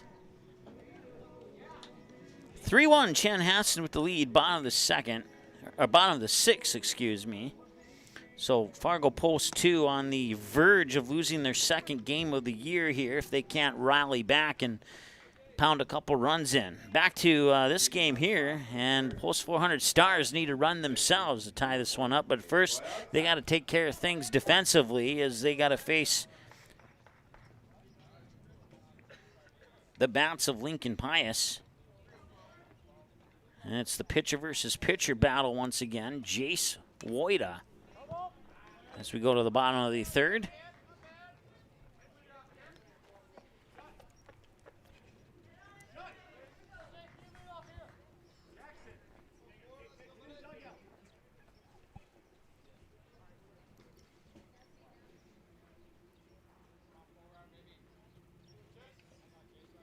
And the pitch, and that one is cranked into the outfield, right field, and he made the grab. Nicely done there by Colton Almy. Nice catch by the left. Check that. It was Kaden Graf, excuse me.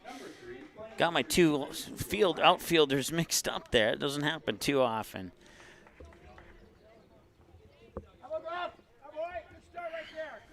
So 1 away now here for Lincoln Pius, and that brings up Joe Heim. That one's popped up. And he cannot make the grab. Andy Mock, that one will fall for a hit. An infield hit.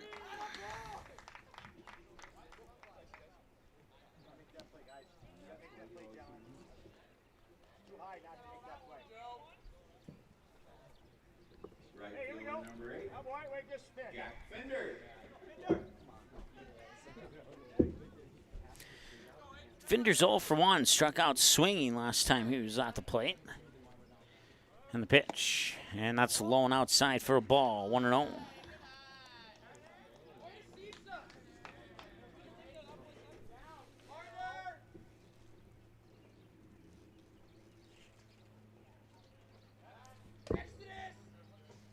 And just in time, as Heim remains safe at first there on the pickoff attempt.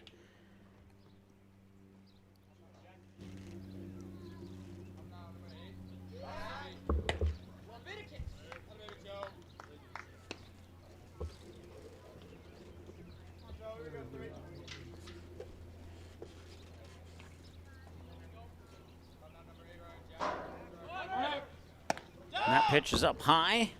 Throw up to second, not quite in time, and Heim will reach second on the steal.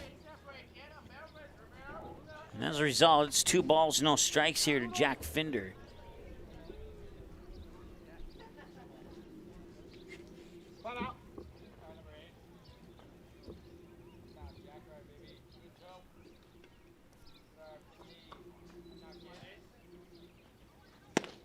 Swing and a miss. That's 2-1.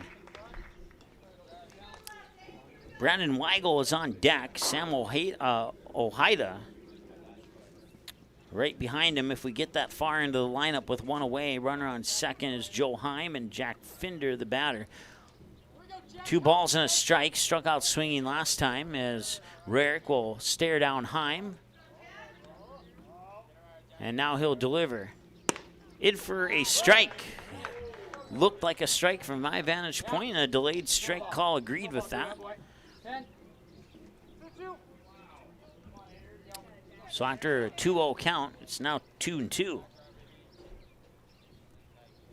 Rarick will get the signal. Now he'll glance back at Heim on second, and he'll turn and throw to second. And he will not get the throw there in time.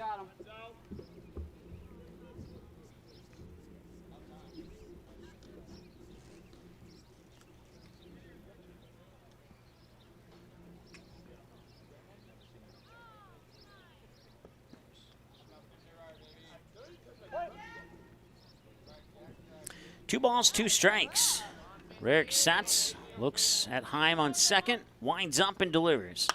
And that one's cracked left field, and the catch is made there by Graf in left, and that's out number 2. And Heim will remain stuck on second base here, and that'll erase the count here for Brandon Weigel. Number 6, Brandon Weigel. Work hard now, work hard. Gotta have you right now. So Kaden Graf responsible for both of the outs on the scoreboard here for Lincoln Pius here in the bottom half of the third.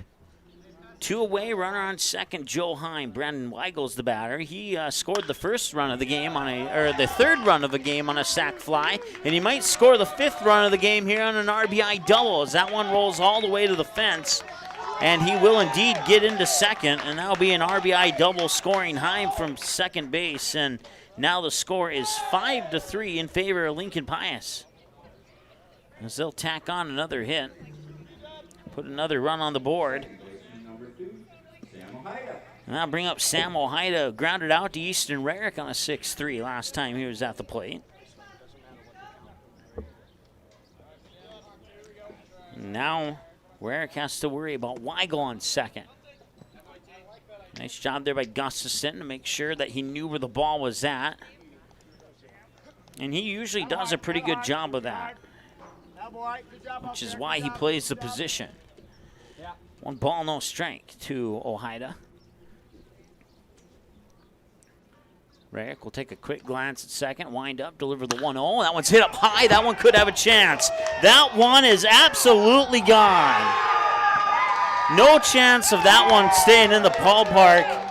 And Sam Ojeda hits a 2-run homer to give the Lincoln Pius Bolts a 7-3 lead. That was an absolute blast off the bat of Ojeda.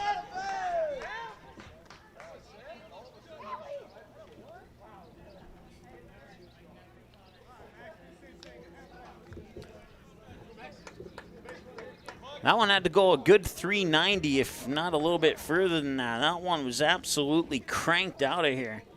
No, it wasn't.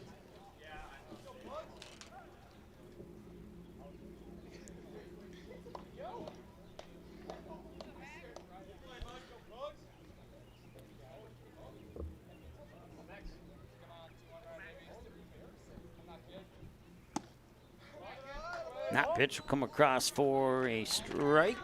Ball, 1-0. Bugby, the catcher.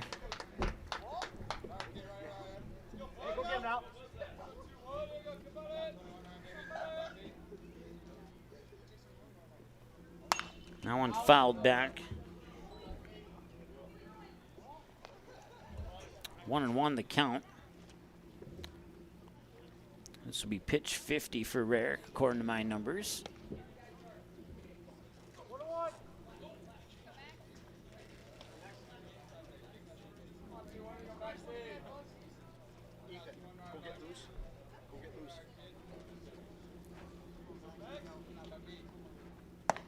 That one comes up high.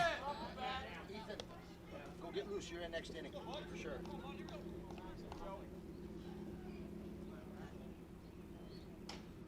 Hey, get ahead now. Get ahead.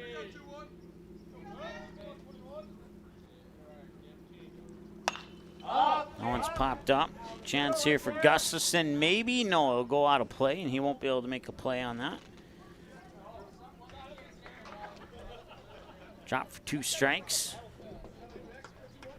2 balls and 2 strikes, so an even count here, 2-2.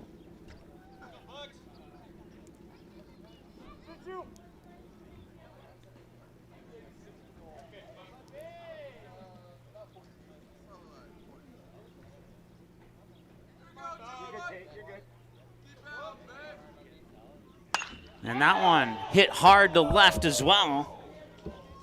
And that one just drifted foul.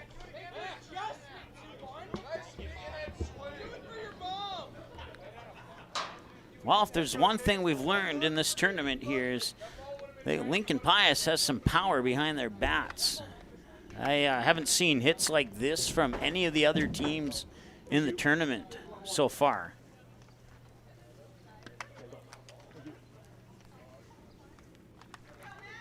We did see 1 home run from Brookings in the second game this morning, but nothing like what we've seen from the bats of Lincoln Pius here today.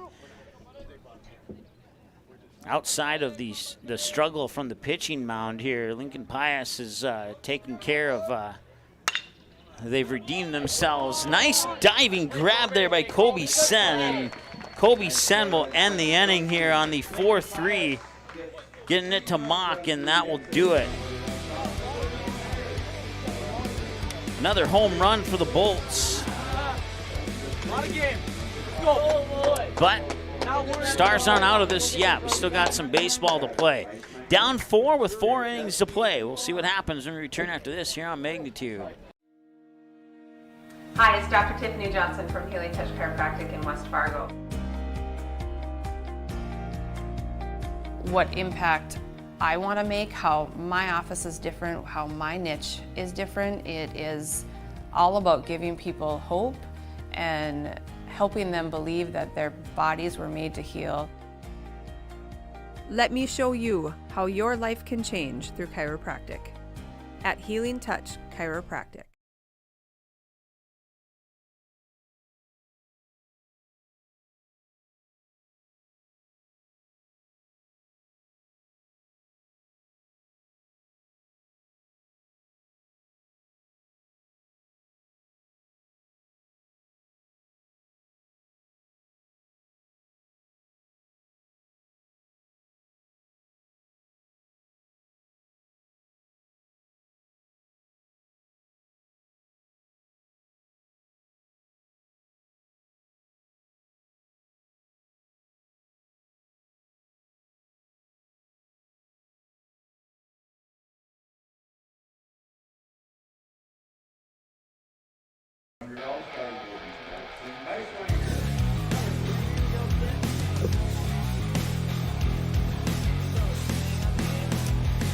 Jackson Beiswinger at the plate here for the Stars to lead things off in the top of the 4th inning.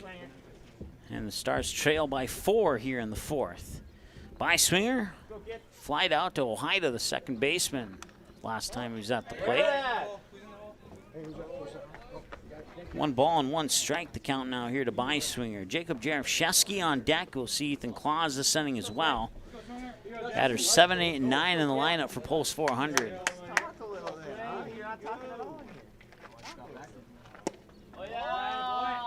Swing. Good eye, boy. Swing. Let's go, swing. Be a dude. Let's go 1-3. Let's go, kid. Good eye up there. Get up there, 1-3. Keep going back in that area, boys. There's about 2 more that didn't come in earlier today.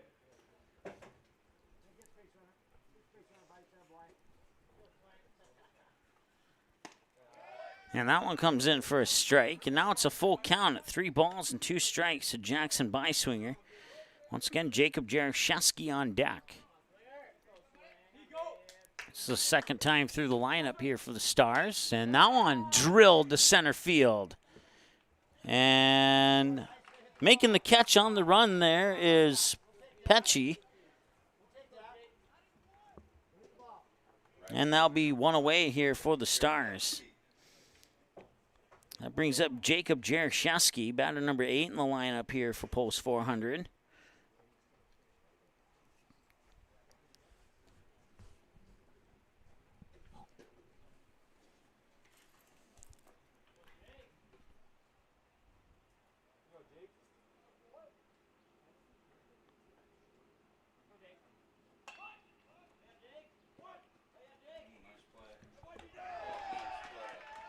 And they got him at first. Nice play by third baseman. That brings up designated hitter, Ethan Claus. Good idea, Jake. Good idea, Jake. Ethan Claus steps up to the plate now with 2 away, and the Stars trailing by 4.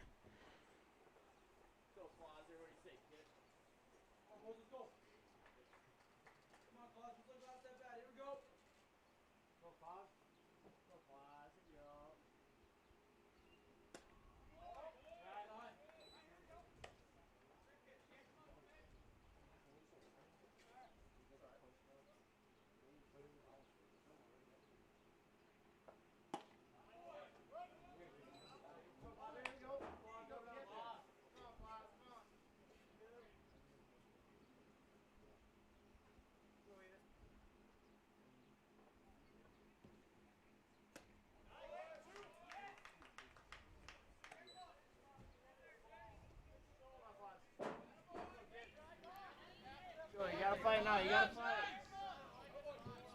Come on, 1-5. Come on, 1-5. Here you go.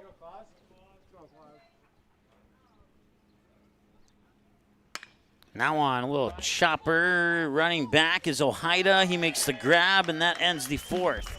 Top half of the 4th, and Pius will come up to bat in the bottom of the 4th now, and it's do or die time for the Stars. They're running out of outs, and they're down 4. We'll see what they can put together here, but first, they've got to get the bats of the Bolts back to the dugout when we return to the bottom of the 4th here after this on Magnitude. Looking for a new home? Make home happen this summer by getting pre-qualified for free with Sean Carlson at Town & Country Credit Union. He'll help you find the best mortgage options for you and keep the process running smoothly from beginning to end. With a 98% satisfaction rate, awesome rewards, low fees, and great rates, it's clear why members love Town & Country Credit Union. Stop in or visit townandcountry.org to find out how you can become a Town & Country member today. Insured by NCUA, Equal Housing Lender.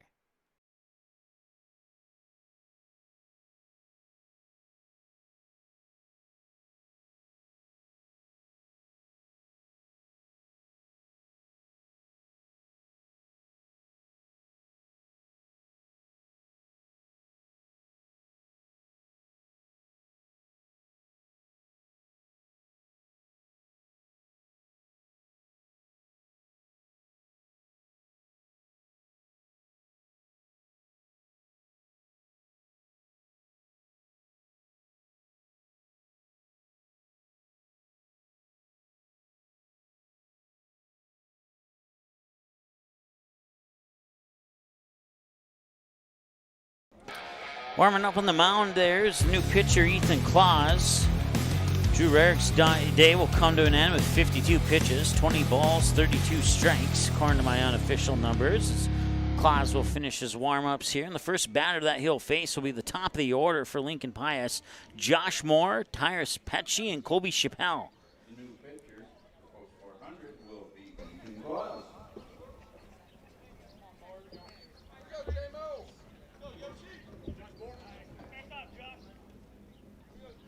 How about 15? Here we go.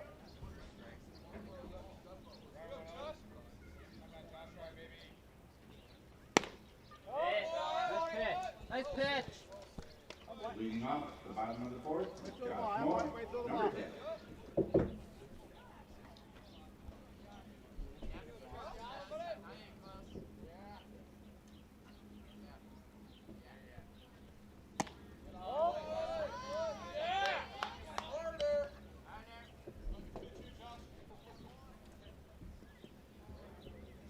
Josh Moore, 1 for 2, a double and a ground out in that order on his 2 trips to the plate today. Double to center, direct ground out to first. Now it's 2-0, make it 2-1 on the swing and a miss.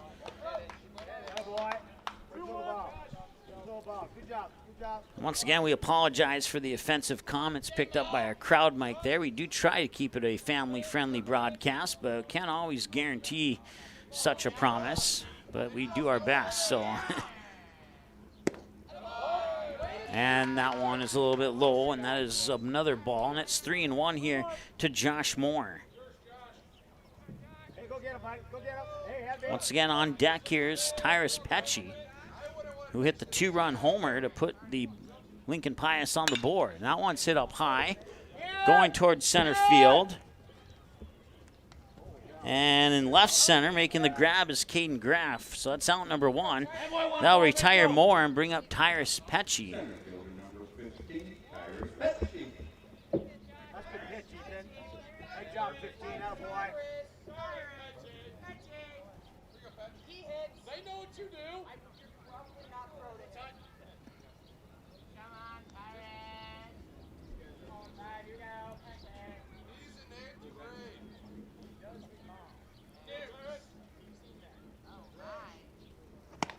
Swing and a miss for a strike. It's 0-1.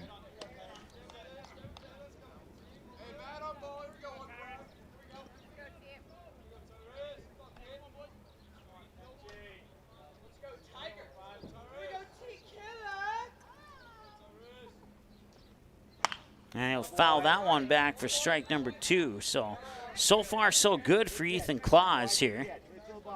He's retired 1, put 2 strikes on the second one, and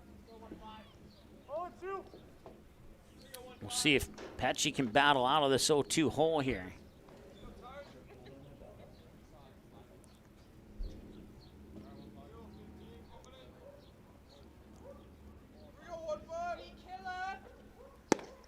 A little low. Well-disciplined hitter right there. Attaboy.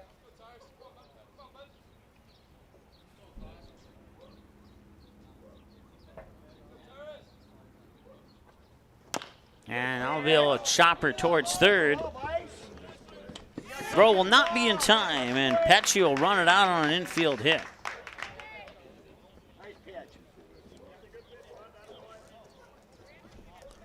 I'll put a runner on first here for Colby Chappelle.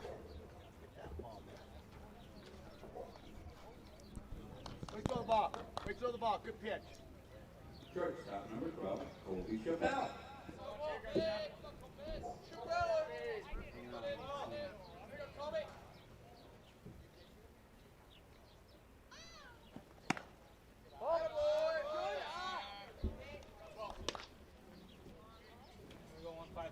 Keep going, Claus. Keep going. Oh boy, good job, 15.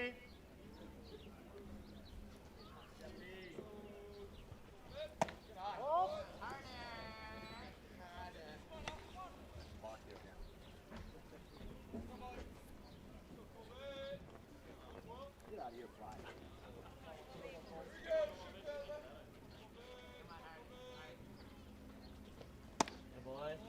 That one comes in for a strike. Nice toss there by Claus. 2-1 the count now.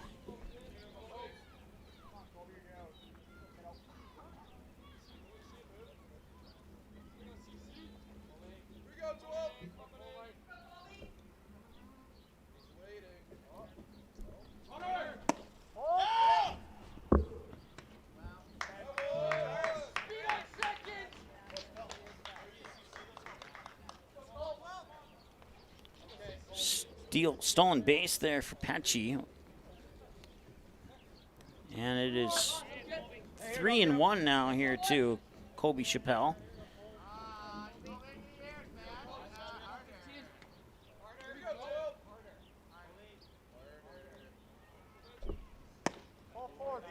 And there'll be a walk.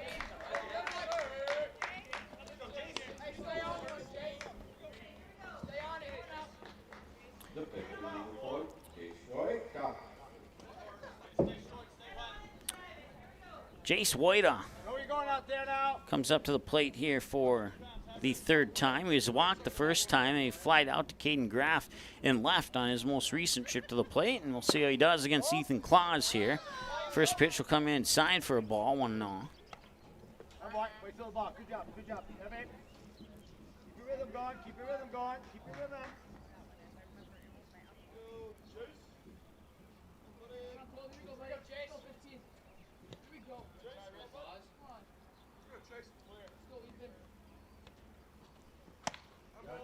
And that one just missed for a ball.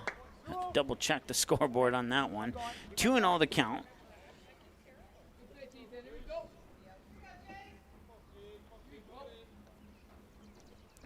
And the pitch swing and a miss for a strike, and it's 2-1. Oh boy, wait till the ball. Wait till the ball.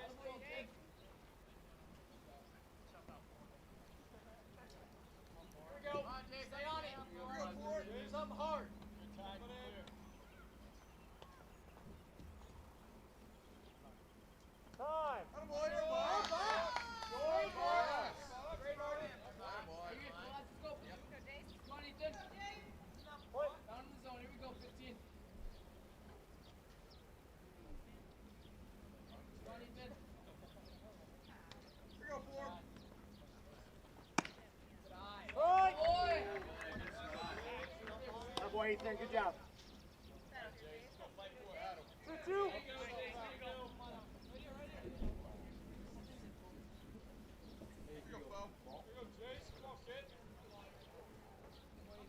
Hey, wait till the ball. Good job.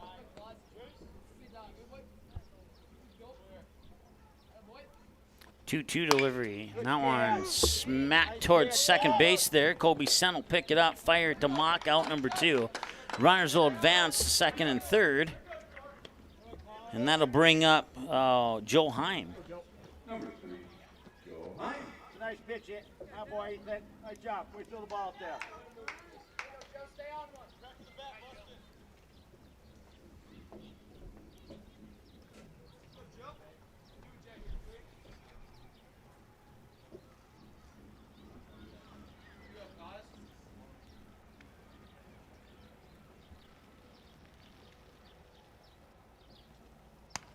That one had to sting a little bit. Bases are loaded now via hit by a pitch. And Right fielder number 8, Jack Fender.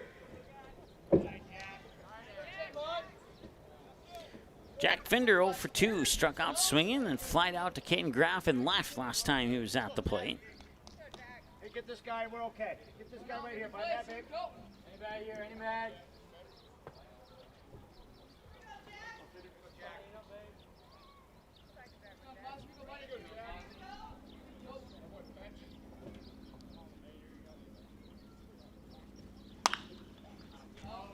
That one popped up, and they'll be able to make a play on that one. Either that or cover your head a little bit better than that.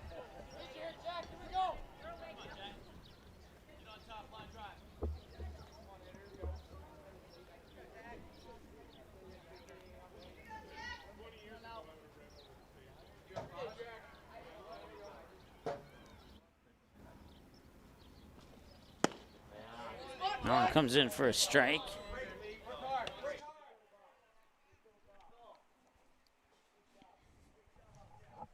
It's 0-2 here to Jack Finder.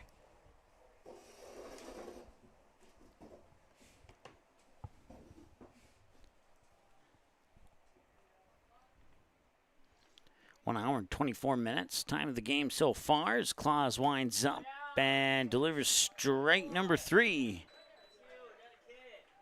And that ends the 4th. 5, 6, and 7. And they got to get 4 and 9 outs, assuming that they can hold the Bolts scoreless in that same time window. So we'll see what happens here. But Claus gets the Stars out of a bases-loaded jam on a 3-pitch strikeout, and that brings up the top of the order for the Stars. 1, 2, and 3, Gustafson, Rarick, and Sen, the scheduled batters, are going to return after this here on Magnitude. Looking for a new home? Make home happen this summer by getting pre-qualified for free with Sean Carlson at Town & Country Credit Union. He'll help you find the best mortgage options for you and keep the process running smoothly from beginning to end. With a 98% satisfaction rate, awesome rewards, low fees, and great rates, it's clear why members love Town & Country Credit Union. Stop in or visit townandcountry.org to find out how you can become a Town & Country member today. Insured by NCUA, Equal Housing Lender.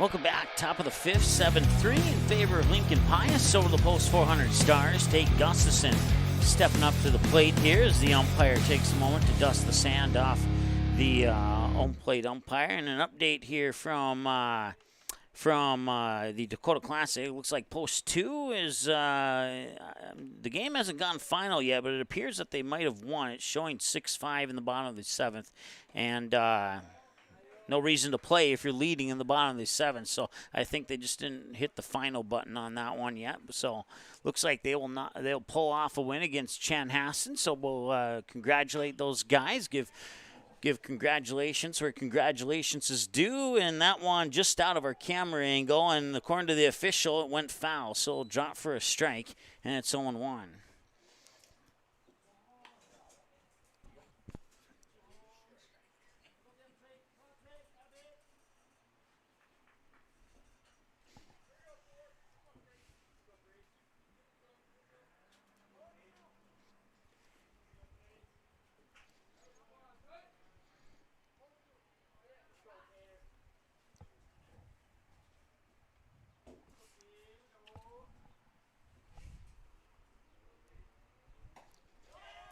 And that'll be a swing and a miss for out number 1. And I'll bring up the new batter here. That is Easton Rarick.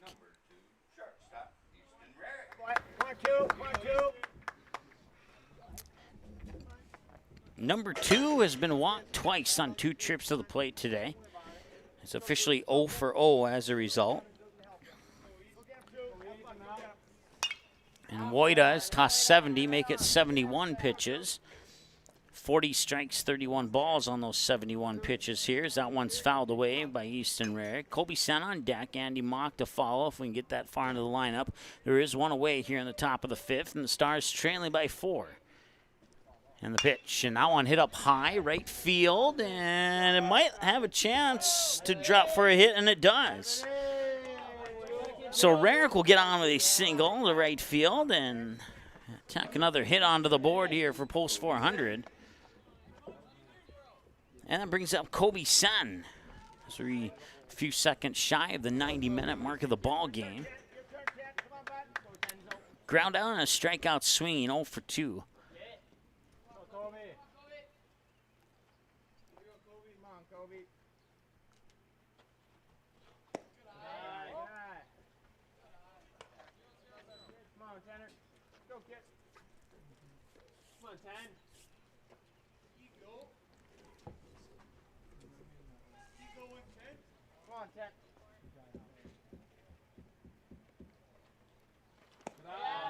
And 2 balls, no strikes here to Kobe Sen. Nice job, Ken.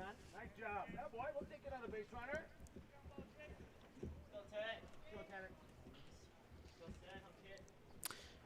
Two balls, no strikes to Sen. Easton Rarick on first. And Weigel will set and deliver. Low, ball 3. And now the throw to second will get by Chappelle, and Ojeda will glove it to keep it from going into the outfield, and that'll be a stolen base for Rarick. He will advance, and that puts the Stars into scoring positions. Finally, some positive things happening here for post 400 in the top of the 5th. As it's a 3-0 count to Kobe Sen, and we'll see if Sen will give Wyota the free strike here or not. It's really up to Oida if he'll get the free strike or not, and he doesn't. He'll walk Sen on 4, and that puts 2 runners on, and sneaking up to the plate is Andy Mock now. So with 1 away,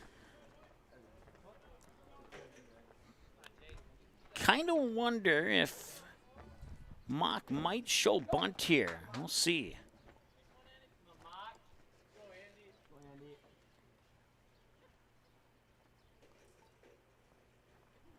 And he will not. And the pitch will come in low for a ball. And it's 1-0 here to Andy Mock, who's 1 for 2. Singled out to left, grounded out to Ojeda, the second baseman, on a 4-3 last time he was at the plate.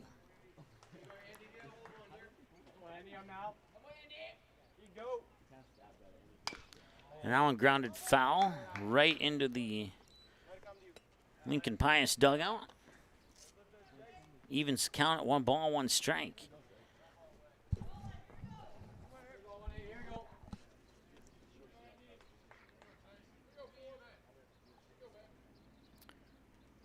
Weida, a couple pitches shy of 80 now, according to my numbers unofficially. And the pitch. And that one will be bounced foul once again, and it's 1 ball, 2 strikes as a result.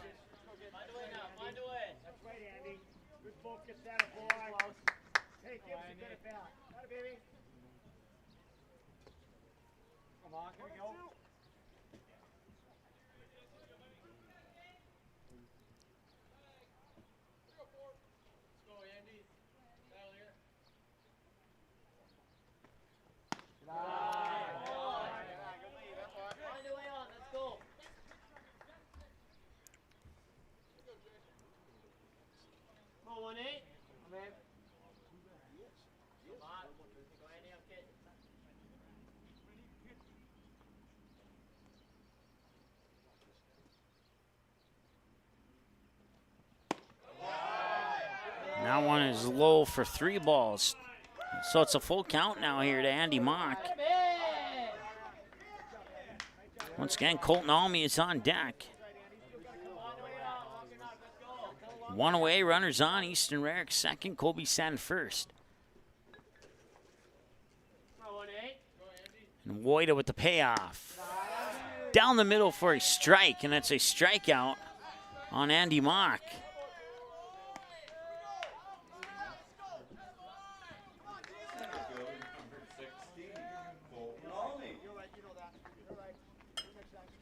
So Colton Almy, who struck out swinging last time but walked the time before that, steps up to the plate now, and we'll see if he can get a hit or maybe get another walk and get on base and load the bases here. Kaden Graf would be on deck if Almy could reach base with 2 away here in the top of the 5th, still trailing by 4, and that one's a bomb to left field. That one has a chance, and that one is gone. It is a 3-run home run for Colton Almy. And let's see here, we got to hit a button apparently. That'll bring up left fielder number 11, Kaden Graf.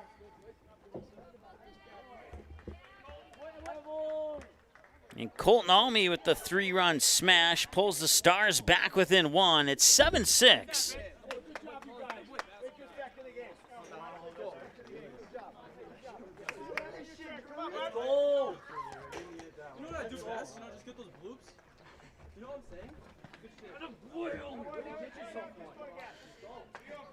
I see our fellows in the dugout aren't complaining about that home run call.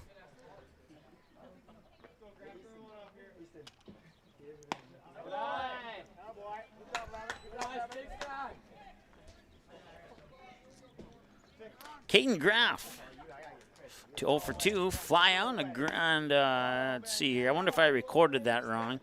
I think he flied out twice. I'm not sure, though. I'm showing fly out and a ground out, but I think it was 2 flyouts. And that one drilled right into the glove of Haida. Let's go. That's a good job right there. That's a good job right there, White. Come on now. Let's go. Right here. Right here. Right there. Good stuff, White. Good stuff, White. So, a quick inning and a quick accomplishment here. It's now 7-6 in favor of Lincoln Pius. And we have a good game going on our hands here. We're into the middle of the 5th. And Lincoln Pius coming up to bat next here on the Magnitude Sports Media Network. Be right back. Looking for a new home? Make home happen this summer by getting pre-qualified for free with Sean Carlson at Town & Country Credit Union. He'll help you find the best mortgage options for you and keep the process running smoothly from beginning to end. With a 98% satisfaction rate, awesome rewards, low fees, and great rates, it's clear why members love Town & Country Credit Union. Stop in or visit townandcountry.org to find out how you can become a Town & Country member today. Insured by NCUA, Equal Housing Lender. Go Promo is your go-to for custom apparel, screen printing, embroidery, and hundreds of other promotional products. Put your company logo on a t-shirt, jacket, calendar, mouse pad, pen, or even a backdrop display for an upcoming event. Possibilities are absolutely endless at justgopromo.com. You can also easily set up an online apparel store for your sports team or business. Email or call Twyla, and she'll set up the store, set up collection for online payments, and even deliver your products packaged and ready to go. Email her today, Twyla at justgopromo.com, or call 388-4852. Go Promo. Consider it branded.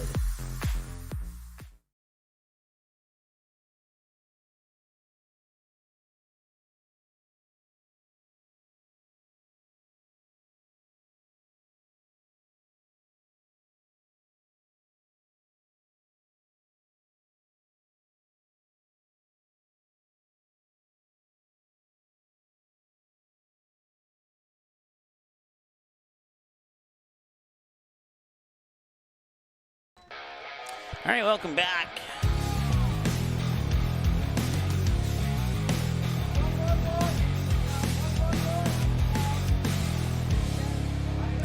As we go to the bottom of the 5th now, and Lincoln Pius just getting a hit now. They have a runner on as we come out of the break.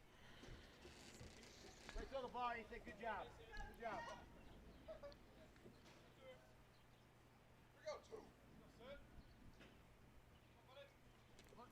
This is Brandon Weigel for Lincoln Pius. Great hit. Right there.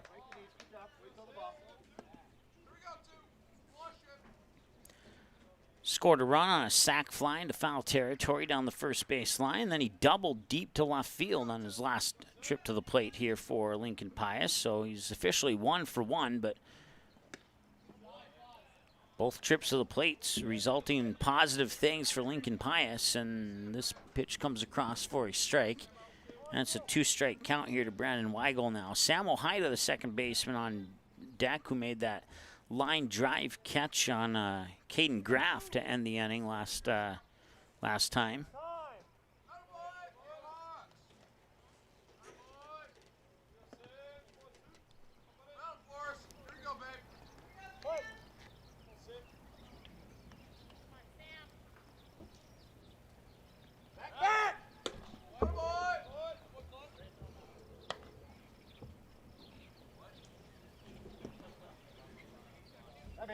Have it.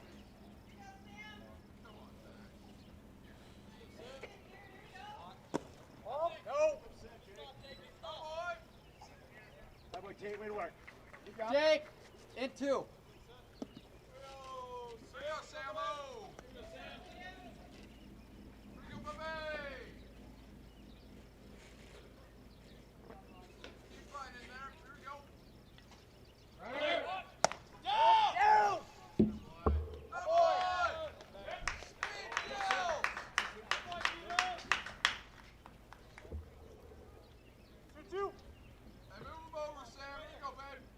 Get him. Come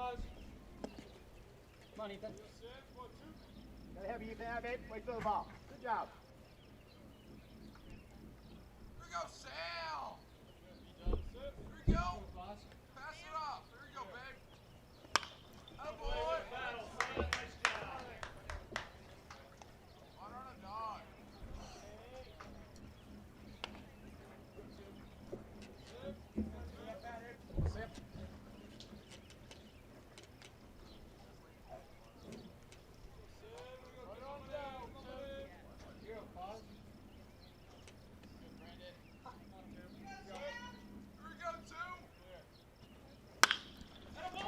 That one cranked up right field, and it'll drop for a hit. Rounding third and scoring here for Lincoln Pius is Brandon Weigel.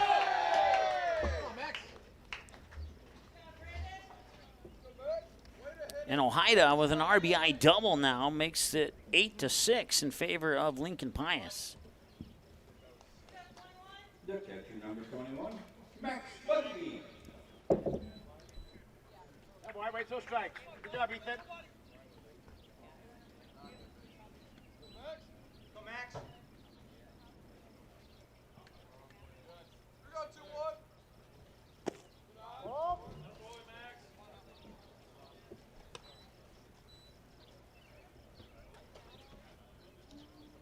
All right, do a good job. Keep it up. Keep it up. Here we go, 2-1. You go on 5. They know what you do. Sorry about the camera there, folks. I had it off just a little bit. My apologies. 2 balls and 2 strikes here to the catcher, Max Bugby. 1 for 2, double and a ground out in that order in his 2 plate appearances so far here today.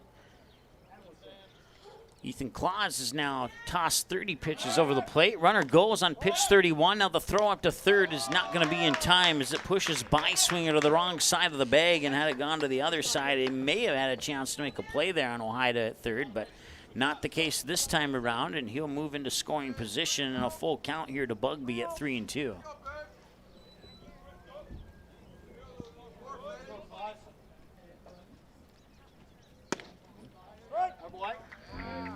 Well, I thought it was a full count.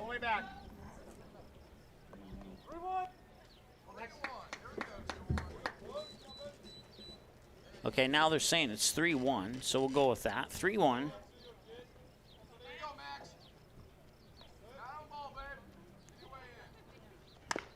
And I'll be fouled away, and now it's 3-2.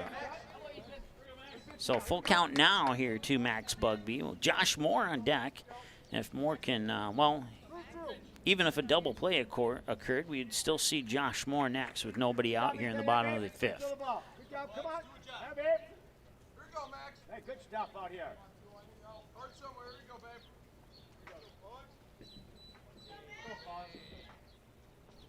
babe. Swing and a miss. Claus gets him going down swinging. And that is a strikeout for Ethan Claus. Now Josh Moore will step up to the plate here after Claus records out number 1 of the inning.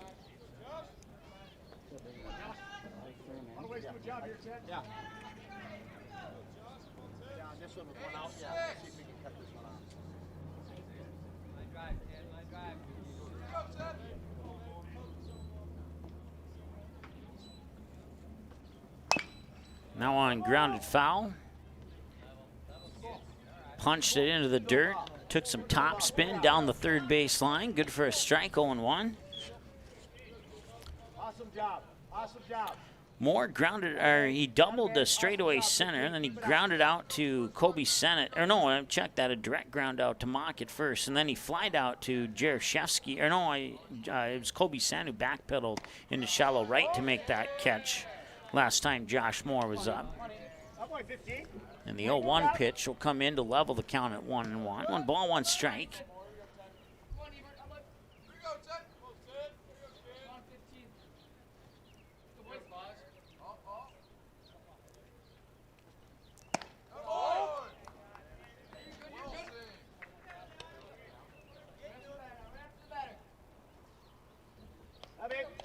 Working hard, working hard.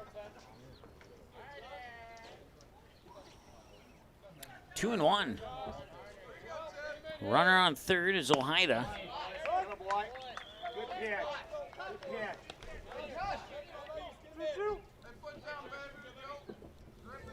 Go, Josh!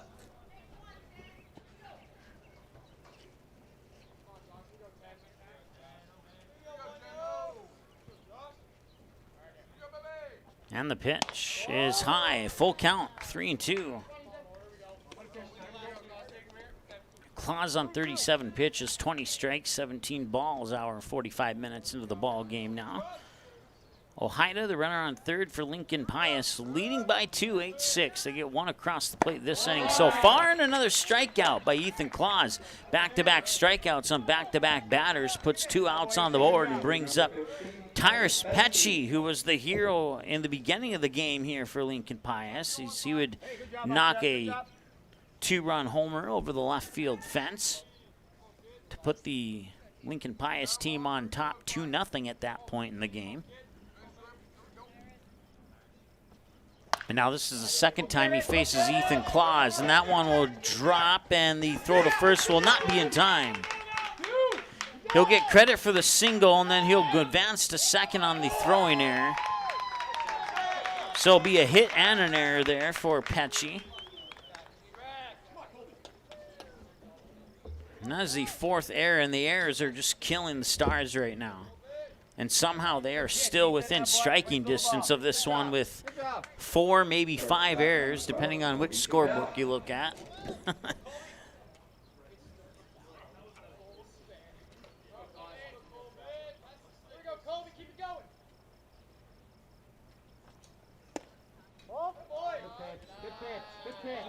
That boy, wait till the ball.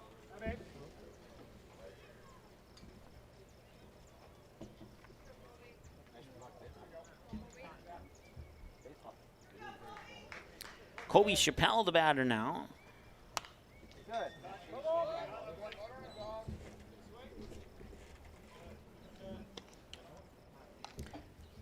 0 for 2, reached base on an error, grounded out to third, and was walked in that order on his trips to the plate here today. Umpire holding up play so Jason Woida can get behind home plate back into the on-deck circle.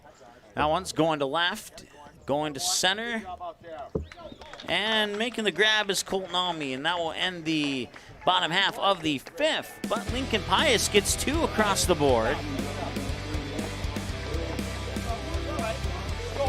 And they now lead 9-6 here over the Post 400 Stars with 6 outs to go here for the Stars.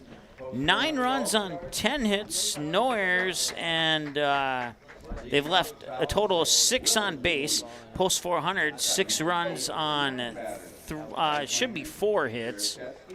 And then a total of 4 errors, and they've left 3 on base so far here as we wrap up the 5th inning of play. We'll be back in a moment here on the Magnitude Sports Media Network. Looking for a new home? Make home happen this summer by getting pre-qualified for free with Sean Carlson at Town & Country Credit Union. He'll help you find the best mortgage options for you and keep the process running smoothly from beginning to end. With a 98% satisfaction rate, awesome rewards, low fees, and great rates, it's clear why members love Town & Country Credit Union. Stop in or visit townandcountry.org to find out how you can become a Town & Country member today. Insured by NCUA, Equal Housing Lender.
1-0 here to Jackson. Byswingers 0 for 2 with a couple of flyouts. One to center, one to second base. And that pitch will come across and level the count of the ball on a strike. 1-1 here to Byswinger.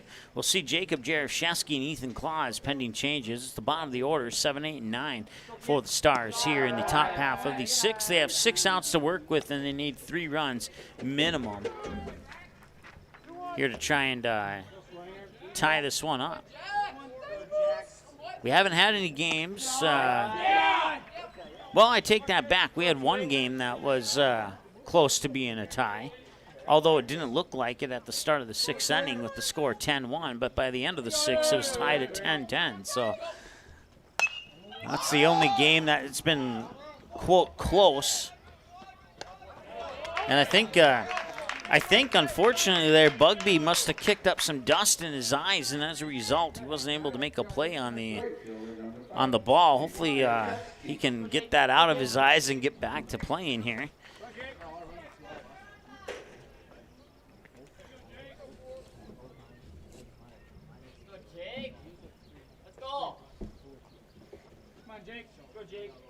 Go.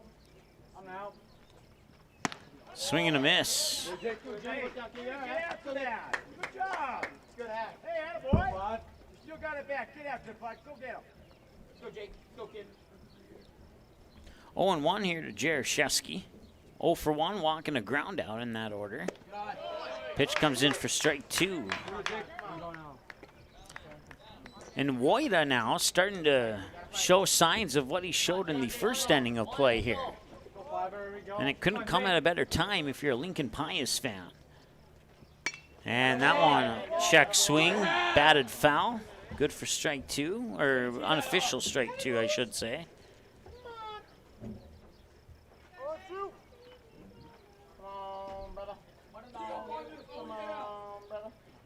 Hey, come on, Jake. Come on out. Let's go, Jake. Let's go. Come on, Jake. Come on, Jake. And the 0-2, number 2. Swing and a miss. Got him.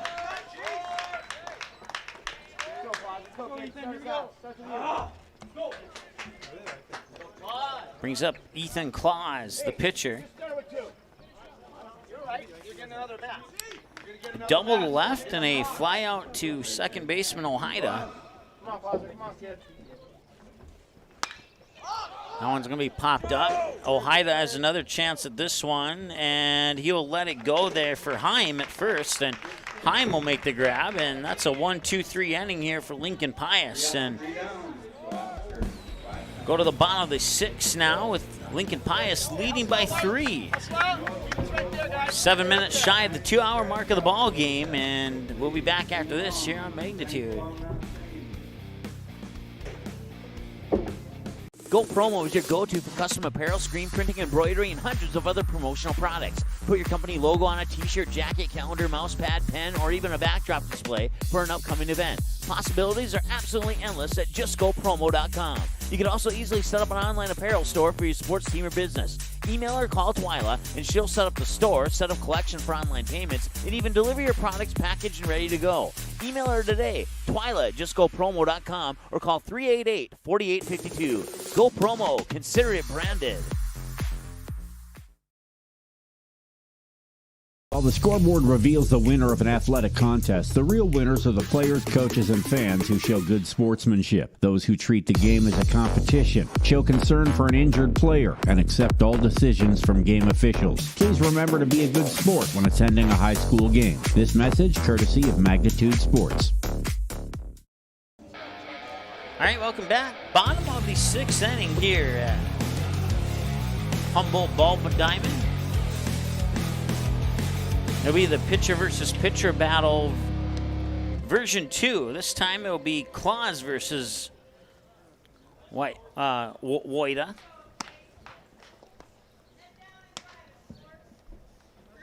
Leading off the bottom half of the 6th inning will be the pitcher, number 4, Jerichoski. Woida has not had success at the plate yet today. He's 0 for 2. Well, I guess you can consider a walk semi-success, but after that, a fly out and a ground out. Fly out to left and a ground out to second. Swing and a miss here for a strike. It's 0-1.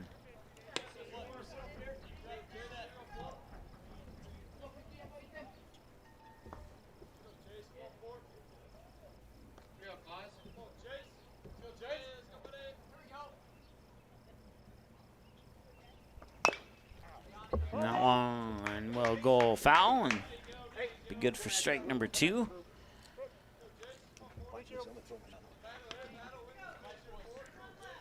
Once again, if you're just tuning in, you've missed out on a lot. We've seen 3 home runs in this contest between these two teams and 4 home runs so far here in day 1 of pool play.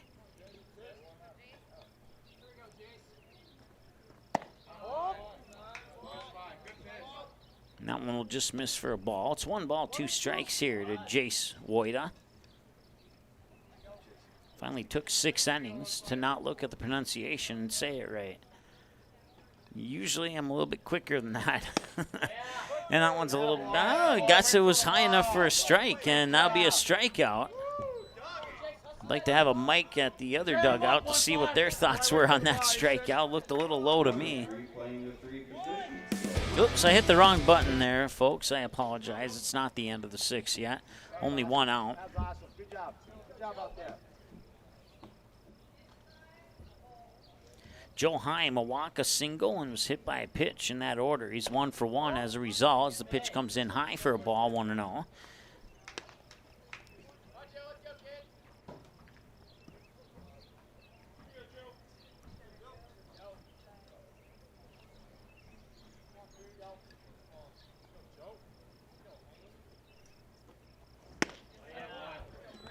Wojda will end up being the winning pitcher should the Stars not be able to mount a comeback here. And we'll see if they send somebody in different in the 7th there for the save or not. And maybe save him for the next game. As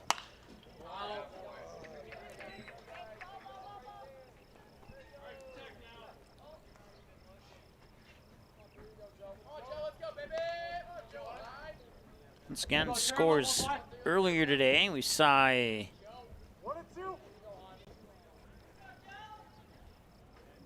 see if I can find my notes here really quick. Scores early today. Brookings 14-3 winners in 6 innings over West Central. Brookings an 8-0 winner in 5 innings over Orono.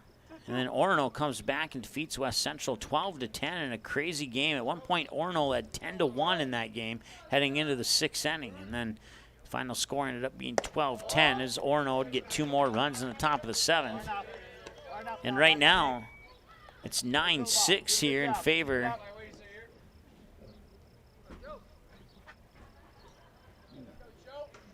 of Lincoln Pius.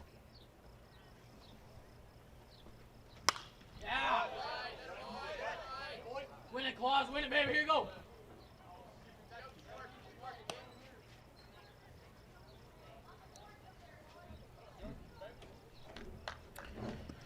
Couple minutes shy of the 2-hour mark of the ball game here so far. 10 runs on, or I'm sorry, 9 runs on 10 hits is what I meant to say. Almost flip-flopped it there.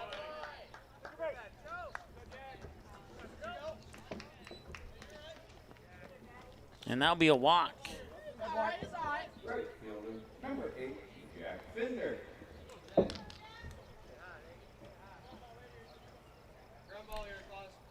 Jack Fender, strikeout, flyout, and a strikeout in that order on his 3 trips to the plate so far today. As Claus will take a quick glance at Heim on first and deliver the pitch. Popped up. Good chance here for Andy Mott to make a grab, and he will do so successfully, and that's 2 away. So that'll retire Fender, and Fender goes 0 for 4, and now it brings up Brandon Weigel.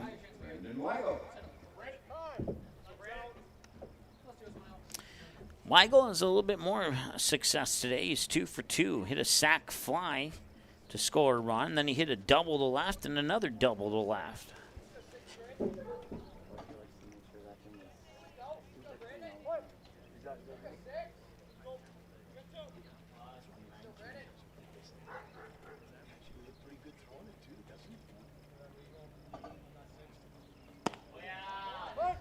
That one comes in for a strike to Weigel, 0-1.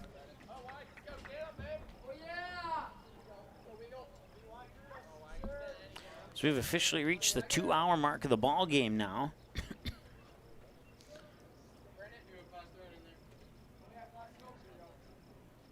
And we'll see if the extra time will allow the Stars to come back or not, because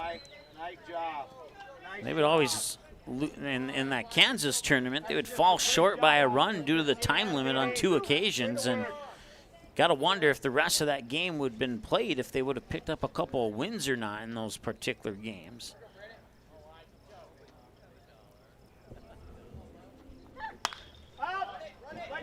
Two popped up, and calling for it and making the grab is By-Swinger, and that will end the inning.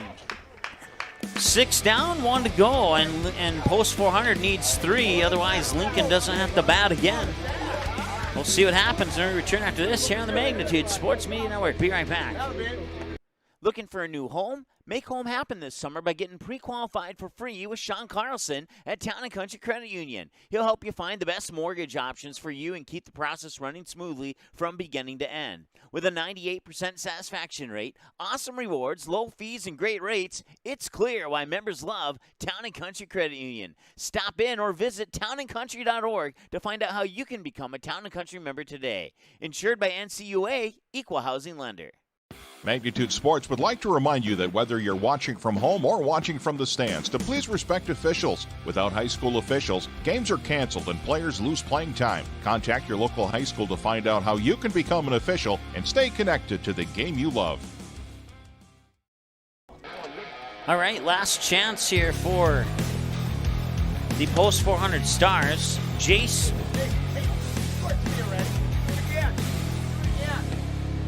White's day comes to an end. 92 pitches, 53 strikes, 39 balls unofficially, according to my numbers. And Lincoln Pius will indeed do what I had a hunch that they might and bring in, let's see here, let me look at my roster. It's Colby Chappelle who will take over on the mound here for Lincoln Pius to try and get the save and finish this one off. He'll face the top of the order for the Stars. Take Gustafson, Easton Rarick, and Kobe Sen. So if you're a Stars fan, you're happy that you got the top of the order here. And even batters 4 and 5, for that matter, cause a threat as well. So it's rally time now here for the post 400 Stars on the top of the 7th as we reach 2 hours, 3 minutes time of the game.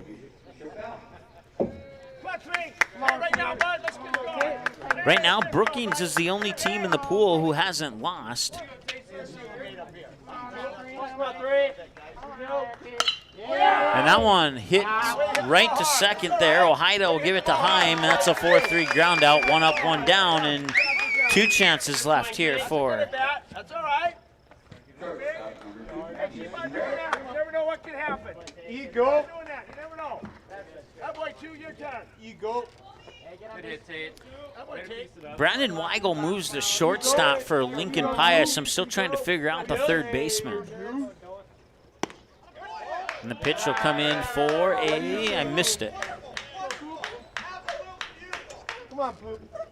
A ball is what it was called.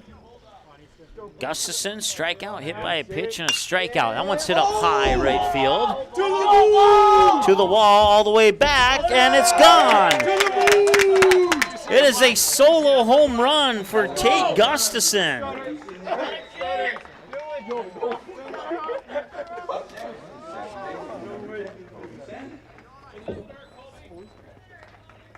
Hey, way to go. Hey, we got one back now, White. Let's go. Let's go a couple more. And Tate Gustafson with the solo home run makes it 9-7. Stars are within 2 with 2 outs to work with. Let's go. 2 more. We need 2 more. Come on, boys. Stay up. Go, baby. Go. As you can hear, the Stars dugout really chanting on their team, hoping that they can complete a comeback here.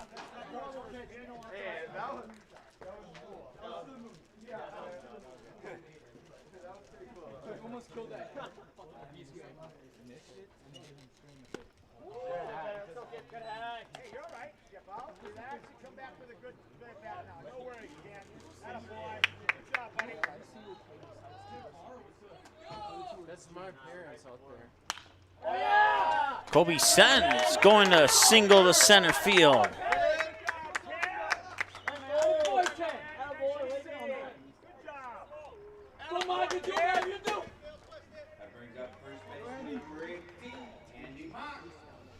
Now it's Andy Mock to see if he can keep the inning going here for Post 400. As things are happening a little bit quicker than I can push all the buttons for here, and my apologies as in a result of all that, I had credited Tate Gustafson with the home run instead of Easton Rarick. So my apologies. I forgot to advance my runner, and that was my fault. My error. I admit to my mistake. My bad. So quick talk here on the mound here between Chappelle and see if we can figure out who the new third baseman is. I believe it might be it might be the former pitcher Woida. As once again Weigel moved up to short on the pitching change, and then Woida will move over to third, and that does appear to be the case. So this is Andy Mock, 1 for 3, single ground out and a strikeout swing. And the pitch, low into the dirt for a ball, 1-0.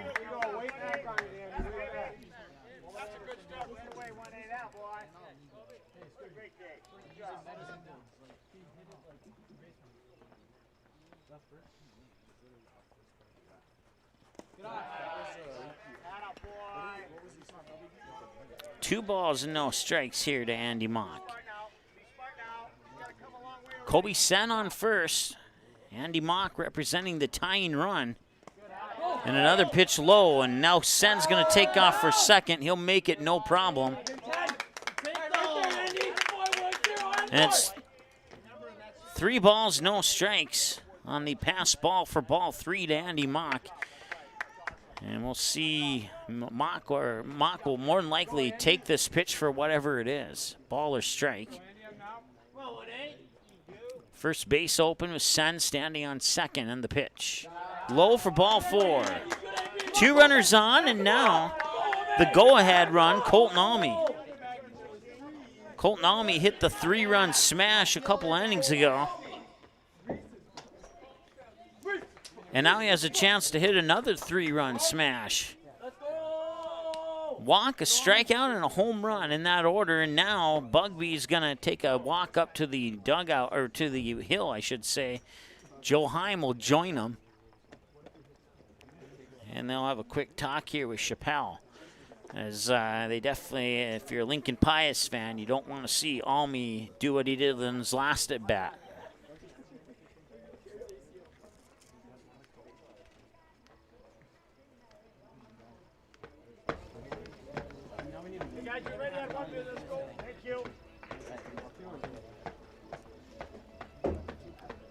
Kaden Graf is on deck.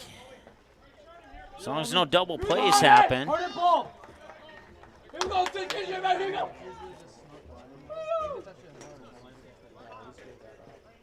You go see, And the pitch.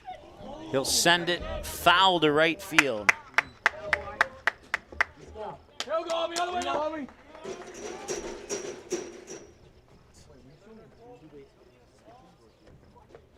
Come on, Mark. Oh, wait, you're Colton. Brett. That's my bad, but go Colton, too. You go, Colton. Mark's just doing good at first. Back.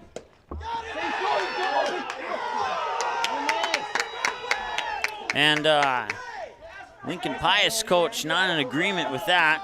They believe that they got Andy Mock on the pickoff at first, but umpire said no. They didn't jump that, Andy. Had a void. See, that's why I was cheering for Andy. Hey, come on, Colton, not 16. Come on, man. Good eye. Now we'll come in for strike 2 on Colton Almy. Once again, there's only 1 away here, so if Almy strikes out, Kaden Graf would be on deck. But then again, if Almy walks, that would load the bases for Kaden Graf, and a base hit could potentially tie the game at that point. But one step at a time here. And that one is going to right field, and they'll be caught. They'll be caught by Finder and right, and the runners will stay put at first and second. And now it's the last chance here for the Stars, as it's Kaden Graf coming up to the plate.